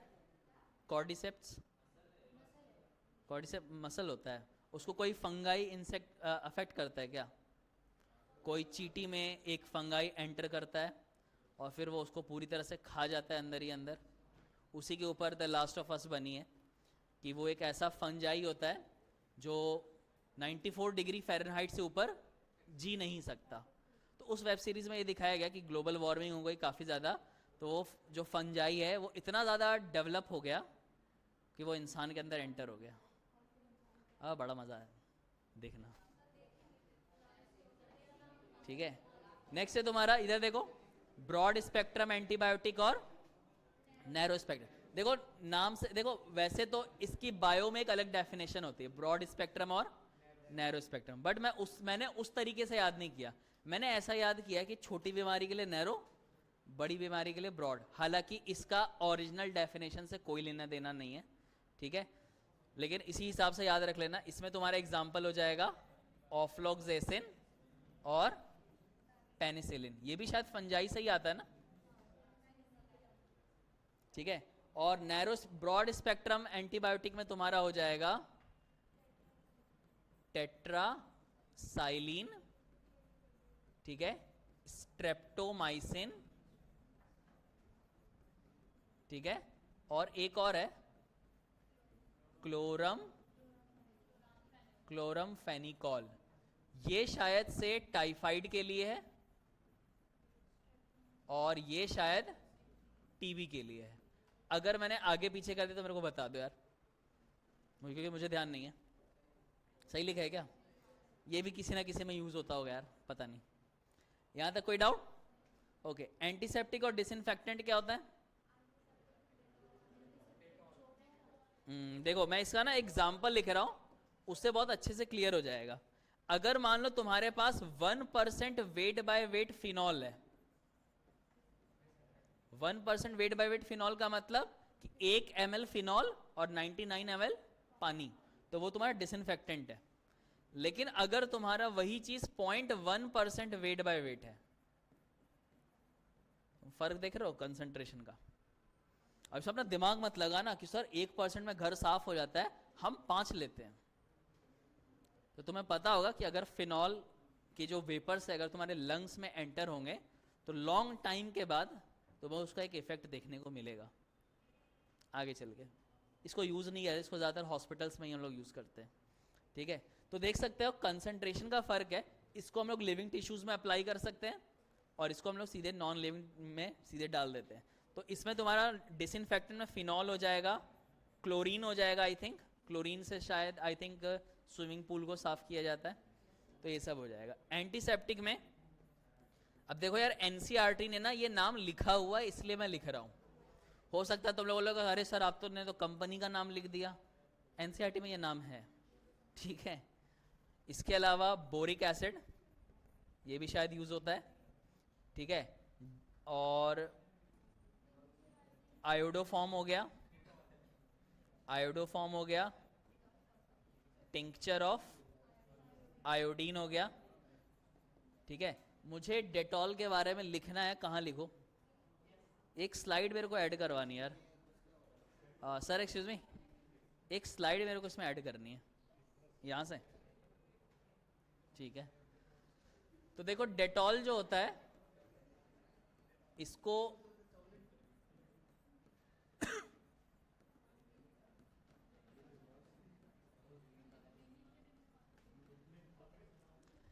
ये इन दो चीज़ों का मिक्सचर होता है, तुम्हें ध्यान रखना है, क्लोरोजाइलिनॉल और टर्पिनॉल, इन दोनों से, ठीक है। मैं सजेस्ट करूंगा कि इनके स्ट्रक्चर्स को अगर तुम्हें मिले, एनसीईआरटी में मिल जाएगा तो वहां से देख लेना। वैसे कम चांस है कि तुमसे स्ट्रक्चर पूछेगा, बट एटलीस्ट क्लोरोजाइलिनॉल का जरूर से कर लेना, ठीक है, अगर लेटेस्ट से पूछता भी है तो। यहां तक सारा समझ में है? ओके। अगला क्या है? Next is anti fertility drugs. Pregnancy को कंट्रोल करने के लिए हम लोग इसको यूज करते हैं। इसमें तुम्हारे दो एग्जाम्पल हैं, एक है माइफ्प्रेस्टोन और एक है नॉरेंथ्रिनड्रोन।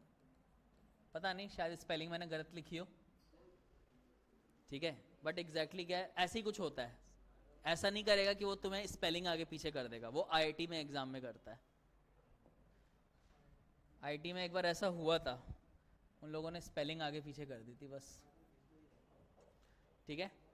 नेक्स्ट है तुम्हारा आर्टिफिशियल स्वीटनिंग एजेंट्स। इसका काम क्या है? खाने में मिठास ये सब ये करना। देखो मतलब मान लो अगर कहीं पे शादी वादी हो जहां पे लेटेस्ट से 500 या 1000 लोग आते हो, तो अब उन लोगों के लिए अगर गाजर का हलवा अगर बनेगा तो ऑब्वियसली आदमी पागल हो जाएगा उतना चीनी यूज करके, ठीक है। या अगर मैं कोल्ड ड्रिंक्स की अगर मैं बात करूं, कोक हो गया, पेप्सी हो गया, वो लोग भी तो चीनी ही ऐड करते हैं, ठीक है। लेकिन अगर वो चीज़ यूज़ करने लगे तो ऑब्वियसली अच्छा खासा यूज़ होगा ना। तो वो क्या करते हैं, उसकी जगह एक सब्सटीट्यूट डाल देते हैं, और उन्हीं सब्सटीट्यूट्स को हम लोग आर्टिफिशियल स्वीटनिंग एजेंट्स बोलते हैं। और तुम्हें सरप्राइज होगा कि जो आर्टिफिशियल स्वीटनिंग एजेंट्स जो होते हैं नॉर्मल चीनी के कंपैरिजन में सस्ते होते हैं काफ़ी। लेकिन चाहे तुम्हारा इंडियन मेडिकल फेडरेशन हो, चाहे वो वर्ल्ड का जो फार्मास्यूटिकल इंडस्ट्री हो, उनमें से किसी ने कोई भी इस बात पे एग्री नहीं हुआ कि ये अवेल करवाया जाए, ठीक है। अब नहीं हुआ क्या कर सकते हैं। तो एक है तुम्हारा एलिटेम, ठीक है, एस्पर्टेम, ठीक है, सुक्रोलोज और सैकरिन, ठीक है। ये जो चीज है मुझे जहां तक याद है 2000, ये ध्यान रखना, ये जो मैं बता रहा हूँ 2012 का डेटा है, जब मैंने अपने टाइम पे किया था। उस टाइम पर ये कमर्शियली इतने में मिलता था, मतलब commercially in the sense industrially ये इतने में बनता है। उस टाइम पे चीनी जो थी 32 रुपये kg थी, अभी मुझे नहीं पता कितनी है। और यही चीज़ असल में तुम्हारे शुगर फ्री होती टैबलेट्स है। शुगर फ्री टैबलेट नाम सुना है? और तुम्हें मार्केट में कितने में मिलता है? मतलब अगर तुम जिसको बोलते हैं ना क्या बोलते हैं, होलसेल में अगर उठा के लेके आओगे तो तुम्हें इतने में पड़ेगा, 5 रुपए पर kg। बट मुझे जहां तक ध्यान है शुगर फ्री की जो टैबलेट होती है 50 ग्राम की, शायद 50 रुपए की, ये शायद और भी महंगी ऐसे होती है। अब लड़ जाना गवर्नमेंट से कुछ भी कर लो, ये चेंज होने नहीं वाला है। ये लिमिटेड होता है कोल्ड ड्रिंक्स में, ठीक है। और ये इसकी स्वीटनिंग पावर है, मतलब ये एक चम्मच चीनी के कंपैरिजन में 2200 टाइम्स ज्यादा स्ट्रांग होता है। ये 100 टाइम्स आई थिंक स्ट्रांग होता है। ये शायद से 550 टाइम्स ज्यादा स्ट्रांग होता है। इसका कितना है सैकरिन का, किसी को याद है? एनसीईआरटी है किसी के पास? अभी नहीं है तो ये होमवर्क है तुम्हारा, भाड़ में जाए। 550 है उसका, तो फिर इसका कितना है? इसका 600 है। ये लो, जितना भी हो यार, ठीक है। उसके बाद तुम्हारा नेक्स्ट है फूड प्रिजर्वेटिव। नाम से ही पता चल रहा है खाने को प्रिजर्व करने के लिए। अब अगर आज से 100 साल पहले की बात की जाए तो उस टाइम पे फ्रिज आया नहीं था, बेसिकली इंडिया में नहीं आया था, ठीक है। तो उस टाइम पे भी जब खाना वाना बनता था और अगर कभी एक्सेस में हो जाए तो उसको भी तो सेव करना है ना, ठीक है। तो जो नेचुरल तुम्हारे यूज होते थे वो होते थे सॉल्ट एंड शुगर, ये दो चीजें होती थी। हो सकता है शायद तुम बोलो कि सर उस जमाने में चीनी तो अवेलेबल नहीं थी, शहद अवेलेबल था, गुड़ अवेलेबल था, वो सब यूज किया जाता था। तो ये सब तुम्हारे नेचुरल फूड प्रिजर्वेटिव है जो ये कर सकते हैं। लेकिन इसके अलावा एक और चीज है जो कि तुम्हारे खाने को काफी दिनों तक खराब नहीं होने देगा, वो है तुम्हारा सोडियम बेंजोएट। कोई सा भी बिस्किट का पैकेट उठा के देख लेना, ये चीज मिलेगी, सोडियम बेंजोएट। और अगर ये नाम ना लिखा हो तो INS 550 ऐसा ऐसा कुछ करके कुछ कोड वर्ड में लिखा हुआ रहता है, देखना मिलेगा। क्या समझ में है? उसी तरह से ये मेरे ख्याल से ये एनसीईआरटी में नहीं है, एनसीईआरटी के मेन चैप्टर में नहीं है, लेकिन जब तुम एनसीईआरटी का सबसे लास्ट पेज, वो जो कवर वाला जो पेज होता है ना गत्ते वाला, उसको देखो ना, उसमें ये लिखा हुआ है सप्लीमेंट्री एक्सरसाइज, उसमें है ये BHT। मैंने फुल फॉर्म जानने की कोशिश नहीं की, ठीक है, होता होगा कुछ, ठीक है। कोई यहाँ पे BTS का फॉलोवर तो नहीं है ना? अस्तगफिरुल्लाह, कौन था कि कहीं से है की आवाज आई थी मुझे। प्लीज मुझसे चिढ़ना मत, नफरत मत करना, ठीक है। नेक्स्ट क्या है? सोप्स एंड डिटर्जेंट्स, ठीक है। सोप की अगर मैं बात करूं तो सोप भी दो तरह के होते हैं। एक होता है तुम्हारा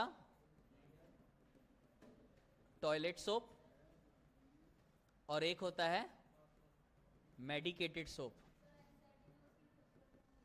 हाँ लिखी है, मैंने बोला कि लिखी है, मैंने ये बोला कि मुझे याद नहीं है और मैंने याद करने की जहमत नहीं की। दो एग्जाम्पल होंगे, दोनों बी से ही होंगे। BHA, मतलब बताओ यार, अगर गलती से BHU कर दिया या BTS कर दिया, इंसान वैसे ही कंफ्यूज हो जाएगा। सोप की डेफिनेशन तो पता होगी, sodium change of long chain, क्या बोलते हैं, sodium salt of long chain carboxylic acid, या ठीक है। और इसमें तुम्हारा कार्बोक्सिलिक की जगह सल्फोनिक एसिड हो जाता है। इसको तुम लोग बेसिकली सरफेस केमिस्ट्री में पढ़ोगे डिटेल में, उसका क्लींजिंग मैकेनिज्म वगैरह वगैरह। यहाँ पे बस तुम्हें इतना ध्यान रखना है कि सोप दो तरह के होते हैं। एक टॉयलेट सोप, टॉयलेट सोप में बेसिकली अच्छी खासी खुशबू होती है, फ्रेग्रेंस इज एडेड, ठीक है। और मेडिकेटेड सोप में फ्रेग्रेंस के अलावा कुछ मेडिसिनल प्रॉपर्टी भी हम लोग इसमें ऐड कर देते हैं। दोनों में से किसी का एग्जाम्पल तुम्हें याद नहीं करना है, बस पता होना चाहिए कि टॉयलेट सोप और मेडिकेटेड सोप में क्या फर्क है। डिटर्जेंट की अगर मैं बात करूं तो ये भी तुम्हारे ये तीन तरह का होता है। एक होता है कैटाइनिक, दूसरा होता है अनायनिक और तीसरा होता है नॉन आयोनिक। ये तुम लोगों के लिए होमवर्क है कि इनका एग्जाम्पल याद करना। होते क्या है ये मैं बता दे रहा हूं, क्योंकि तुम्हें मैंने क्यों होमवर्क दिया तुम्हें अपने आप समझ में आ जाएगा। इनका नाम ना जैसे दुबई के जो तुम्हारे शेक वेक होते हैं ना, वैसे लंबा लंबा नाम है, सिट्राइल टेट्रा अमाइन अमोनियम ऐसा कुछ करके अजीब सा नाम है, ठीक है। और मुझे जहां तक यह ध्यान है लास्ट ईयर नीट में इससे क्वेश्चन आया था कि which are the following is the example of cationic detergent, शायद से। और शायद से स्ट्रक्चर बना हुआ था, स्ट्रक्चर था या नाम था ध्यान नहीं है, बट था, ठीक है। चलो सुनो, याद करने का तरीका, जो तुम्हारे सस्ते वाले डिटर्जेंट जो होते हैं, सस्ते वाले मतलब जैसे फेना हो गया, टाइड हो गया, घड़ी हो गया, या फिर सर्फ एक्सल हो गया, ठीक है, ये सब तुम्हारे नॉन आयनिक होते हैं, ये सब चीप होते हैं, चीप एंड इजिली अवेलेबल, ठीक है। और वो डिटर्जेंट जो काफी महंगे होते हैं, जल्दी अवेलेबल नहीं होते, जैसे एरियल में भी एक कैटेगरी आती है, वो काफी महंगा होता है वो, या फिर एक तुम्हारा वैनिश करके एक आता है, वो भी शायद महंगा होता है। तो वो सारे तुम्हारे, सर्फ एक्सेल में भी शायद है कोई जो महंगा आता है, ठीक है। अब आता है नॉन आयनिक। नॉन आयनिक में तुम्हारे जितने भी डिश वॉश बार जो हैं, मतलब जो लिक्विड डिटर्जेंट ये सब जो होता है, ठीक है, या इजी हो गया, इजी नाम सुना है, तो ये सारे तुम्हारे इसमें आ जाएंगे। इसमें तुम्हारे शैम्पू हो जाएगा, ठीक है, या फिर इसमें तुम्हारा डिश वॉश लिक्विड, बार नहीं लिक्विड विम बार तुम्हारा एनायनिक में आ जाता है। क्या ये सबको समझ में आया? पक्का? कितना टाइम हुआ? हम लोग 3 मिनट लेट चल रहे हैं, तेजस एक्सप्रेस, ठीक है। 2:30 बजे तक है ना क्लास, फिर 2:15, आए है, बहुत ही गलत बात है मुझे लगा यार 2:30 बजे तक है, चलो कोई बात नहीं, एटलीस्ट मैं यहाँ तक तो पहुँच गया, ठीक है। ये तुम लोग को इम्पॉर्टेंट है, ये तुम लोग को याद करना बहुत ज़रूरी है। ये तुम्हारा 1 मिनट रो यार, अगर कोई सो रहा हो तो मैं बता देता हूँ, इन्वायरमेंटल केमिस्ट्री है, ठीक है, ठीक है। तो atmosphere and region of atmosphere, इसमें देखो एक क्वेश्चन आता है, इसमें तुम देखो ट्रोपोस्फेयर की अगर बात की जाए तो इसमें टेम्परेचर कम हो रहा है, जैसे जैसे ऊपर जाओगे टेम्परेचर कम होते जाएगा। लेकिन स्ट्रेटोस्फेयर में अगेन टेम्परेचर बढ़ता है, -56 से 2 पे आ जाता है। तो एक क्वेश्चन पूछता है ऐसा क्यों होता है? क्यों? क्योंकि ये जो स्ट्रेटोस्फेयर है, यहां पे अगर तुम देखो तो कौन सी गैस है? यहां पे ओजोन भी है ना, और ओजोन ने तुम्हें पढ़ा होगा ये यूवी रे को एब्जॉर्ब करता है। यूवी रे का टेम्परेचर थोड़ा हाई होता है, तो इसी वजह से टेम्परेचर तुम्हारा बढ़ते चला जाता है। ठीक है, और तुमसे क्या क्वेश्चन पूछ सकता है कि कौन से तुम्हारे लेयर से कैटायनिक आयंस जो हैं वो स्टार्ट होते हैं, वो है तुम्हारा मेसोस्फेयर। कौन से लेयर में सिर्फ और सिर्फ आयंस मिलेंगे तुम्हें, वो है तुम्हारा थर्मोस्फेयर। और कौन से लेयर में एटम्स जो है वो अपने एटॉमिक फॉर्म में होगा, वो है एग्जोस्फेयर। टेम्परेचर इनका याद नहीं करना, बस एक ये कॉज तुमसे पूछ सकता है कि स्ट्रेटोस्फेयर में टेम्परेचर क्यों बढ़ने लगता है। ठीक है, क्या ये सबको समझ में आया? पक्का? ओके, नेक्स्ट है तुम्हारा कंटामिनेंट्स एंड पॉल्यूटेंट्स। ठीक है, पॉल्यूटेंट्स की अगर मैं बात करूं,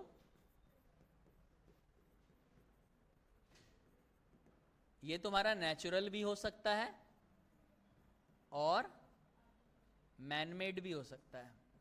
ठीक है, नेचुरल हो मैनमेड हो उससे कोई फर्क नहीं पड़ेगा, थोड़ा सा हो अगर कोई दिक्कत नहीं है। लेकिन अगर इसकी क्वांटिटी इतनी ज़्यादा हो जाए कि वो ह्यूमन को अफेक्ट करने लगे तो फिर उसको पॉल्यूटेंट में कैटेगरी में कर डाल दिया जाता है। और अगर मैं कंटामिनेंट की अगर मैं बात करूं, कंटामिनेंट ये प्योरली मैनमेड होते हैं। ठीक है, ये नेचर से नहीं आता, ये इंसान अपनी किसी ना किसी हरकत की वजह से, किसी ना किसी चीज की वजह से लेकर के आता है और फिर वो एनवायरनमेंट में एज इट इज रह जाता है, वो तुम्हारा कंटामिनेंट कहलाता है। क्या है, समझ में है? ठीक है, ओके। अब अगर मैं पॉल्यूटेंट की अगर मैं बात करूं तो ये दो तरह की कैटेगरी में डिवाइड किया गया है। ये तुम लोगों ने शायद 8-9 में पढ़ा होगा। एक होता है बायोडिग्रेडेबल और एक होगा नॉन बायोडिग्रेडेबल, और उसी तरह से एक होता है इसमें प्राइमरी पॉल्यूटेंट, ठीक है, और दूसरा होता है सेकेंडरी पॉल्यूटेंट।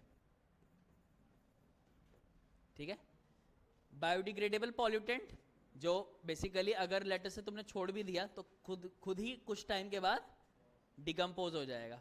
जैसे तुम्हारे पत्ते हो गए, काउडंग हो गया, एनिमल वेस्ट हो गया, ये सब तुम्हारा बायोडिग्रेडेबल में आ जाएगा। नॉन बायोडिग्रेडेबल में जिसको डिकम्पोज नहीं किया जा सकता, जिसको तुम्हें इसका कुछ ना कुछ सॉल्यूशन निकालना पड़े, जैसे प्लास्टिक हो गया, सीमेंट हो गया, कंस्ट्रक्शन मटेरियल बेसिकली, ये सब तुम्हारा नॉन बायोडिग्रेडेबल है। प्राइमरी पॉल्यूटेंट क्या होते हैं? प्राइमरी पॉल्यूटेंट वो होते हैं जो इंसान रिलीज करता है एटमॉस्फेयर में। फॉर एग्जांपल CO हो गया, CO2 हो गया, NO2 हो गया, हाइड्रोकार्बन हो गया, ये सारी गैसेस या ये सब तुम्हारे क्या होंगे? Primary pollutant. अब ऐसा भी तो हो सकता है ना कि ये लोग आपस में रिएक्शन कर जाए, तो जब तुम्हारा एक प्राइमरी पॉल्यूटेंट, ठीक है, एक प्राइमरी पॉल्यूटेंट किसी दूसरे प्राइमरी पॉल्यूटेंट से कंबाइन करके एक बनाता है तो उसको बोला जाता है सेकेंडरी पॉल्यूटेंट। और इसका एग्जाम्पल है तुम्हारा, इसका एग्जाम्पल है ये पेन। अब ये वो वाला पेन नहीं जो हमने पॉलीमर में पढ़ा था, इस पेन की फुल फॉर्म है तुम्हारा पेरोक्सी एसिटाइल नाइट्रेट। तो पेन की तुम्हारी दो फुल फॉर्म हो गई, एक तो तुम्हारा वो ऑर्लॉन वाला पॉलीएक्राइलोनाइट्राइल और एक तुम्हारा पेरोक्सी एसिटाइल नाइट्रेट। क्या ये समझ में है? प्राइमरी पॉल्यूटेंट और सेकेंडरी पॉल्यूटेंट। प्राइमरी पॉल्यूटेंट जो डायरेक्टली एटमॉस्फेयर में रिलीज हो, और सेकेंडरी जब वो आपस में रिएक्शन करके कुछ बना दे। इसमें तुम्हारा स्मॉग भी आ जाएगा। क्या समझ में है? ओके, अब मुझे बताओ क्या ये स्लाइड समझानी है? एयर पॉल्यूशन, ठीक है, एंड इट्स कॉज, ये तो सबको पता होगा, दिल्ली में ही सारे लोग रहते हैं। मैं इस स्लाइड को स्किप करके यहां पे आ रहा हूं। अब देखो, मैंने जो पॉल्यूटेंट्स को अरेंज किया है वो इंक्रीजिंग ऑर्डर में अरेंज किया है। मतलब ये पॉल्यूटेंट है बट इतना नुकसान नहीं क्रिएट करता, ठीक है। तो तुम्हारा सबसे पहले तुम्हारा आएगा हाइड्रोकार्बन। हाइड्रोकार्बन, इसके सोर्स कहां से आ सकते हैं? कहां कहां से आ सकता होगा ये? तो ट्रीज जो होती हैं, ट्रीज काफी अमाउंट में हाइड्रोकार्बन रिलीज करती है। ट्रीज के अलावा जो डोमेस्टिक एनिमल्स होते हैं, ये शायद तुम लोगों ने पढ़ा होगा कि जो डोमेस्टिक एनिमल जैसे गाय, बकरी, ये सब जो है, जब जैसे हम लोग जब उबासी लेते हैं, तो हम लोग उबासी जब लेते हैं तो वो CO2 रिलीज करते हैं। वो लोग जब ब्लांचिंग करते हैं या उबासी लेते हैं तो कभी कभी थोड़े अमाउंट में, बहुत ज़्यादा अमाउंट में नहीं, बट थोड़े अमाउंट में मीथेन गैस रिलीज कर देते हैं, ठीक है। कि लाइक मान लो अगर कोई गाय लेटर से उबासी ले रही हो और तुमने लाइटर ऐसे जलाया तो गाय ड्रैगन में कन्वर्ट हो जाएगी। ऐसा नहीं होता, ठीक है। तो ये तुम्हारा, ये सारे तुम्हारे सोर्स है, ठीक है। ये तुम्हारा, ये जो भी मैंने सोर्स लिखा है ये तुम्हारे नेचुरल सोर्स है, ठीक है। मैनमेड सोर्स क्या होगा? मैनमेड सोर्स, मैनमेड सोर्स में तुम्हारा आ जाएगा पेट्रोलियम प्रोडक्ट्स। मतलब जब भी तुम लोग तेल वेल भरवाने जाते होगे, तुम लोग को मन करता हो यार काश थोड़ा देर और रुक जाए पेट्रोल पंप पे। या फिर जो लोग क्रिकेट खेलते होंगे विक्की की बॉल से, वो लोग सोचते हैं लाओ यार किसी तरह से कुछ जलाया जाए। पहले जलाने का सबसे बेस्ट तरीका है कि उसे पेट्रोल में पहले डाला फिर जला दिया। और पेट्रोल से जल्दी इतने तुम्हारे हाथ में भी आग उतनी वैसे लगेगी नहीं, करके देख लेना, ठीक है, ठीक है। ये तुम्हारे सोर्सेज है हाइड्रोकार्बन के, ठीक है। हाइड्रोकार्बन की अगर मैं इसके सिंक की बात करूं, सिंक मतलब कि वो कौन सी चीज है जो इस हाइड्रोकार्बन को एनवायरनमेंट से हटा सकती है। तो ऐसा कुछ है नहीं, ये खुद ही आपस में रिएक्शन करते हैं और खुद ही रिएक्शन करके ये लोग सेल्फ रिएक्शन के बाद कन्वर्ट हो जाते हैं अल्टीमेटली CO2 में। तो मतलब ऐसा कोई नेचुरल प्रोसेस नहीं है या किसी इंसान ने कोई प्रोसेस नहीं बनाया, पता चल गया कि अच्छा ये तो खुद ही कन्वर्ट हो जाएगा, भाड़ में जाए, इग्नोर मार देते इसको, ठीक है। अब इसका हार्मफुल इफेक्ट क्या है? हार्मफुल इफेक्ट की अगर मैं बात करूं तो बहुत कम कंसंट्रेशन पे तो कुछ नहीं होगा, ठीक है। लेकिन जब तुम्हारी कंसंट्रेशन 500 ppm हो जाए, 500 ppm या उससे ज्यादा, ठीक है, तब इसका जो इफेक्ट होता है वो सीधे कार्सिनोजेनिक इफेक्ट होता है, डायरेक्ट कार्सिनोजेनिक इफेक्ट, ठीक है। और तुम्हें डराने के लिए बताऊं या अवेयरनेस के लिए बताऊं, जो तुम लोग परफ्यूम जो लगाते हो आइसोब्यूटेन, वो तुम्हारा हाइड्रोकार्बन ही होता है, ठीक है, ये बता दे रहा हूं। या घर में जो गैस लीक होती है, थोड़ी देर के लिए ही सही, ठीक है, लीक होती है तो उससे भी तुम्हारा ब्यूटेन निकलता है। तो ध्यान रखना, कम कंसंट्रेशन में कोई नुकसान नहीं है।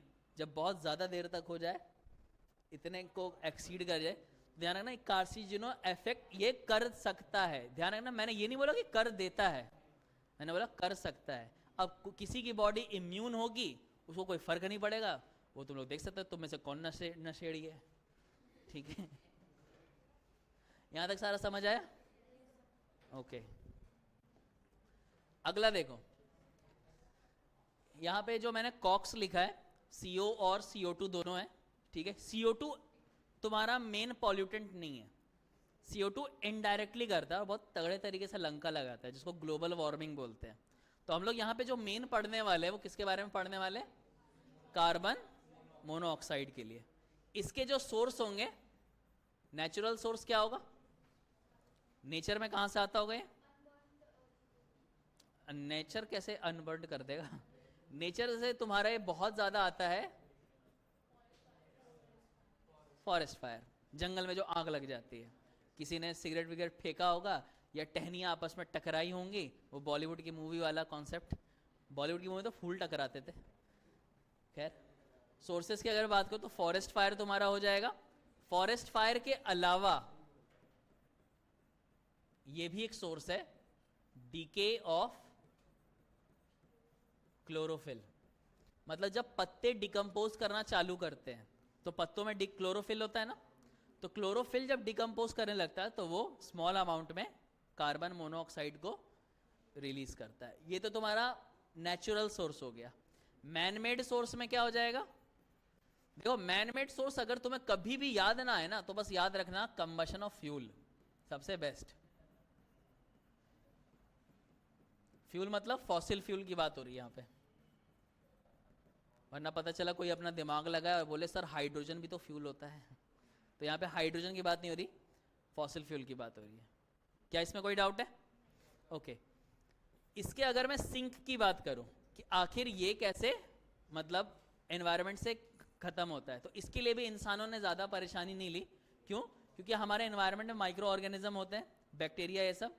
वो लोग क्या करते हैं, माइक्रो ऑर्गेनिज्म अपनी एक्टिविटी से सारे के सारे CO को कन्वर्ट कर देते हैं अल्टीमेटली CO2 में। तो ये भी एक तरह से नेचुरली हो जाता है। इसका हार्मफुल इफेक्ट क्या होता है? पढ़ा होगा शायद बायो में। हार्मफुल इफेक्ट की अगर बात की जाए तो हमें पता है कि हमारे बॉडी में जो हेमोग्लोबिन नाम की जो टैक्सी है उसको बनाया ही इसलिए गया है कि वो ऑक्सीजन, CO2 या बहुत ज़्यादा तो फूड पार्टिकल को इधर उधर से ट्रांसपोर्ट करके जाए। मेनली बेसिकली ऑक्सीजन और CO2 इन दोनों के लिए उसको असेंबल किया गया है। लेकिन जब कोई फॉरेनर आता है, तुमने देखा होगा अगर लेटर से यहाँ पे कोई फॉरेनर कोई आ जाए, ठीक है, मैं कोई नाम नहीं ले रहा, यूरोपियन,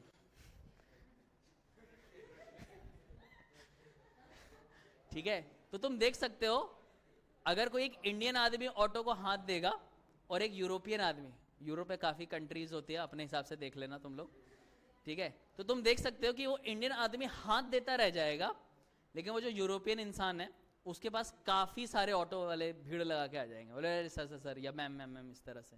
सर पे तो उतना कुछ आएगा नहीं, मैम पे ही बेसिकली होता है ऐसा। तो तुम देख सकते हो जैसे ही कार्बन मोनोऑक्साइड हमारी बॉडी में एंटर करता है, हेमोग्लोबिन एकदम से पागल होता है, अरे ये क्या नई चीज आई, ठीक है, मतलब वो उसकी 300 टाइम्स ज्यादा टेंडेंसी होती है कि जब वो एक मतलब 300 कार्बन मोनोऑक्साइड को लेकर के जाएगा, फिर उसको याद आएगा अरे यार कार्बन डाइऑक्साइड भी तो था, चलो उसको भी इधर से उधर ले चलते हैं। नतीजा क्या होगा, बॉडी में धीरे धीरे कार्बन डाइऑक्साइड और कार्बन डाइऑक्साइड की कंसंट्रेशन बढ़ती जाएगी, ऑक्सीजन की कंसंट्रेशन घटती जाएगी, ये सीन हो जाएगा। अब अगर ये थोड़े टाइम तक है, ठीक है, मतलब अगर ये 40 ppm तक है, वो भी इसकी एक लिमिट दे दी गई 6 से 8 घंटे तक, तब तो नो इशू, बॉडी फिर भी झेल लेती है, मेकअप कर लेती है। लेकिन अगर इसका कंसंट्रेशन 100 ppm एक्सीड करता है, ठीक है, तो सबसे पहले तुम्हें हेडेक होगा, ठीक है, चक्कर आने स्टार्ट होंगे, ठीक है, और क्या होता है, मेरे ख्याल से ये दो चीजें। और अगर इसकी कंसंट्रेशन 750 ppm हो जाए या उससे ज्यादा, तो होता है एनॉक्सिया। एनॉक्सिया क्या होता है? ऑक्सीजन की डेफिशिएंसी बोल लो, या बेसिकली सही डिसीजन ना ले पाना। मतलब जब ऑक्सीजन की कमी होगी तो इंसान चीजों को सही तरीके से सोच नहीं पाएगा। वो बाइक चला रहा होगा, उसको दिखेगा आगे स्पीड ब्रेकर है, जब तक उसका दिमाग सिग्नल देगा कि हाँ भाई ब्रेक लगाना है, तब तक बाइक आगे निकल चुकी होगी। तो अगर तुम्हें ऐसा लगता है कि सर हम टॉपिक पढ़ते हैं भूल जाते हैं वगैरह वगैरह, तो इसमें तुम्हारी कोई गलती नहीं है, क्योंकि दिल्ली में जो एयर पॉल्यूशन इंडेक्स है उसमें CO का लेवल 600 है, ठीक है, तो इसमें तुम्हारी कोई गलती नहीं है। तुम लोग मेहनत करते हो, अच्छी बात है, तुम्हें भुलाने वाला ये चीज है। क्या यहां तक सारा समझ में आया? सवा तो हो गए क्या पूरे? आए है कितने 6 स्लाइड बचे ना मेरे ख्याल से, वैसे हाँ 6 ही बचे मुझे जहाँ तक ध्यान है। ये वाली स्लाइड लास्ट देख लो यार, मैं 2 पॉल्यूटेंट करवा दूं, नॉक्स और सॉक्स। नहीं आए है, चलो भाई क्या, चलो इधर देखो यार, इसके बाद का अगला टॉपिक हम लोग इसी को कल ही कंटिन्यू करेंगे, ठीक है? कल भी मुझे ही आना है, ठीक है? अगेन एक बच्चों वाला चैप्टर पढ़ाने के लिए, क्योंकि बड़े वाले जो चैप्टर्स है वो मतलब पढ़ा नहीं पाता। क्या? हाँ, बायोमोलिक्यूल, क्योंकि मोल कॉन्सेप्ट दे दिया या लेट से ऑर्गेनिक का दे दिया, वो हो नहीं पाता है ना मुझसे। चलो ये देखो, कल हम लोग यहाँ से कंटिन्यू करेंगे। कॉक्सो, सॉक्सो, स्मॉग, ये मैंने एज इट इज डायरेक्टली लगा दिया है, ठीक है? इसके अलावा ये मेरे ख्याल से तुम लोग कर सकते हो, बट मैंने स्टिल इसको as a part of syllabus add किया है, ठीक है? Green house effect and global warming, ये भी मुझे एक्सप्लेन करना है। Water pollution and its cause, BOD and eutrophication, permissibility limit और ग्रीन केमिस्ट्री, ठीक है? इसको हम लोग कल कंटिन्यू करेंगे। और मैंने सोचा था कि आज ये हो जाता, इसलिए मैंने ये भी डाल दिया था लास्ट में। ये समझते हो इस लाइन का मतलब क्या होता है? Directors cut. कभी बुक माई शो पे टिकट बुक करना, उसमें कुछ थिएटर के जो दाम होते हैं ना, 3200 1600 ये प्राइस होता है एक टिकट का। उसमें बेसिकली डायरेक्टर कट दिखाया जाता है, मतलब कोई भी सीन बिना काटे सब कुछ दिखाया जाएगा तुम्हें, उसके वो पैसे भी लेता है, ठीक है? तो हम लोग इसको कल इंशाल्लाह कंटिन्यू करेंगे, ठीक है?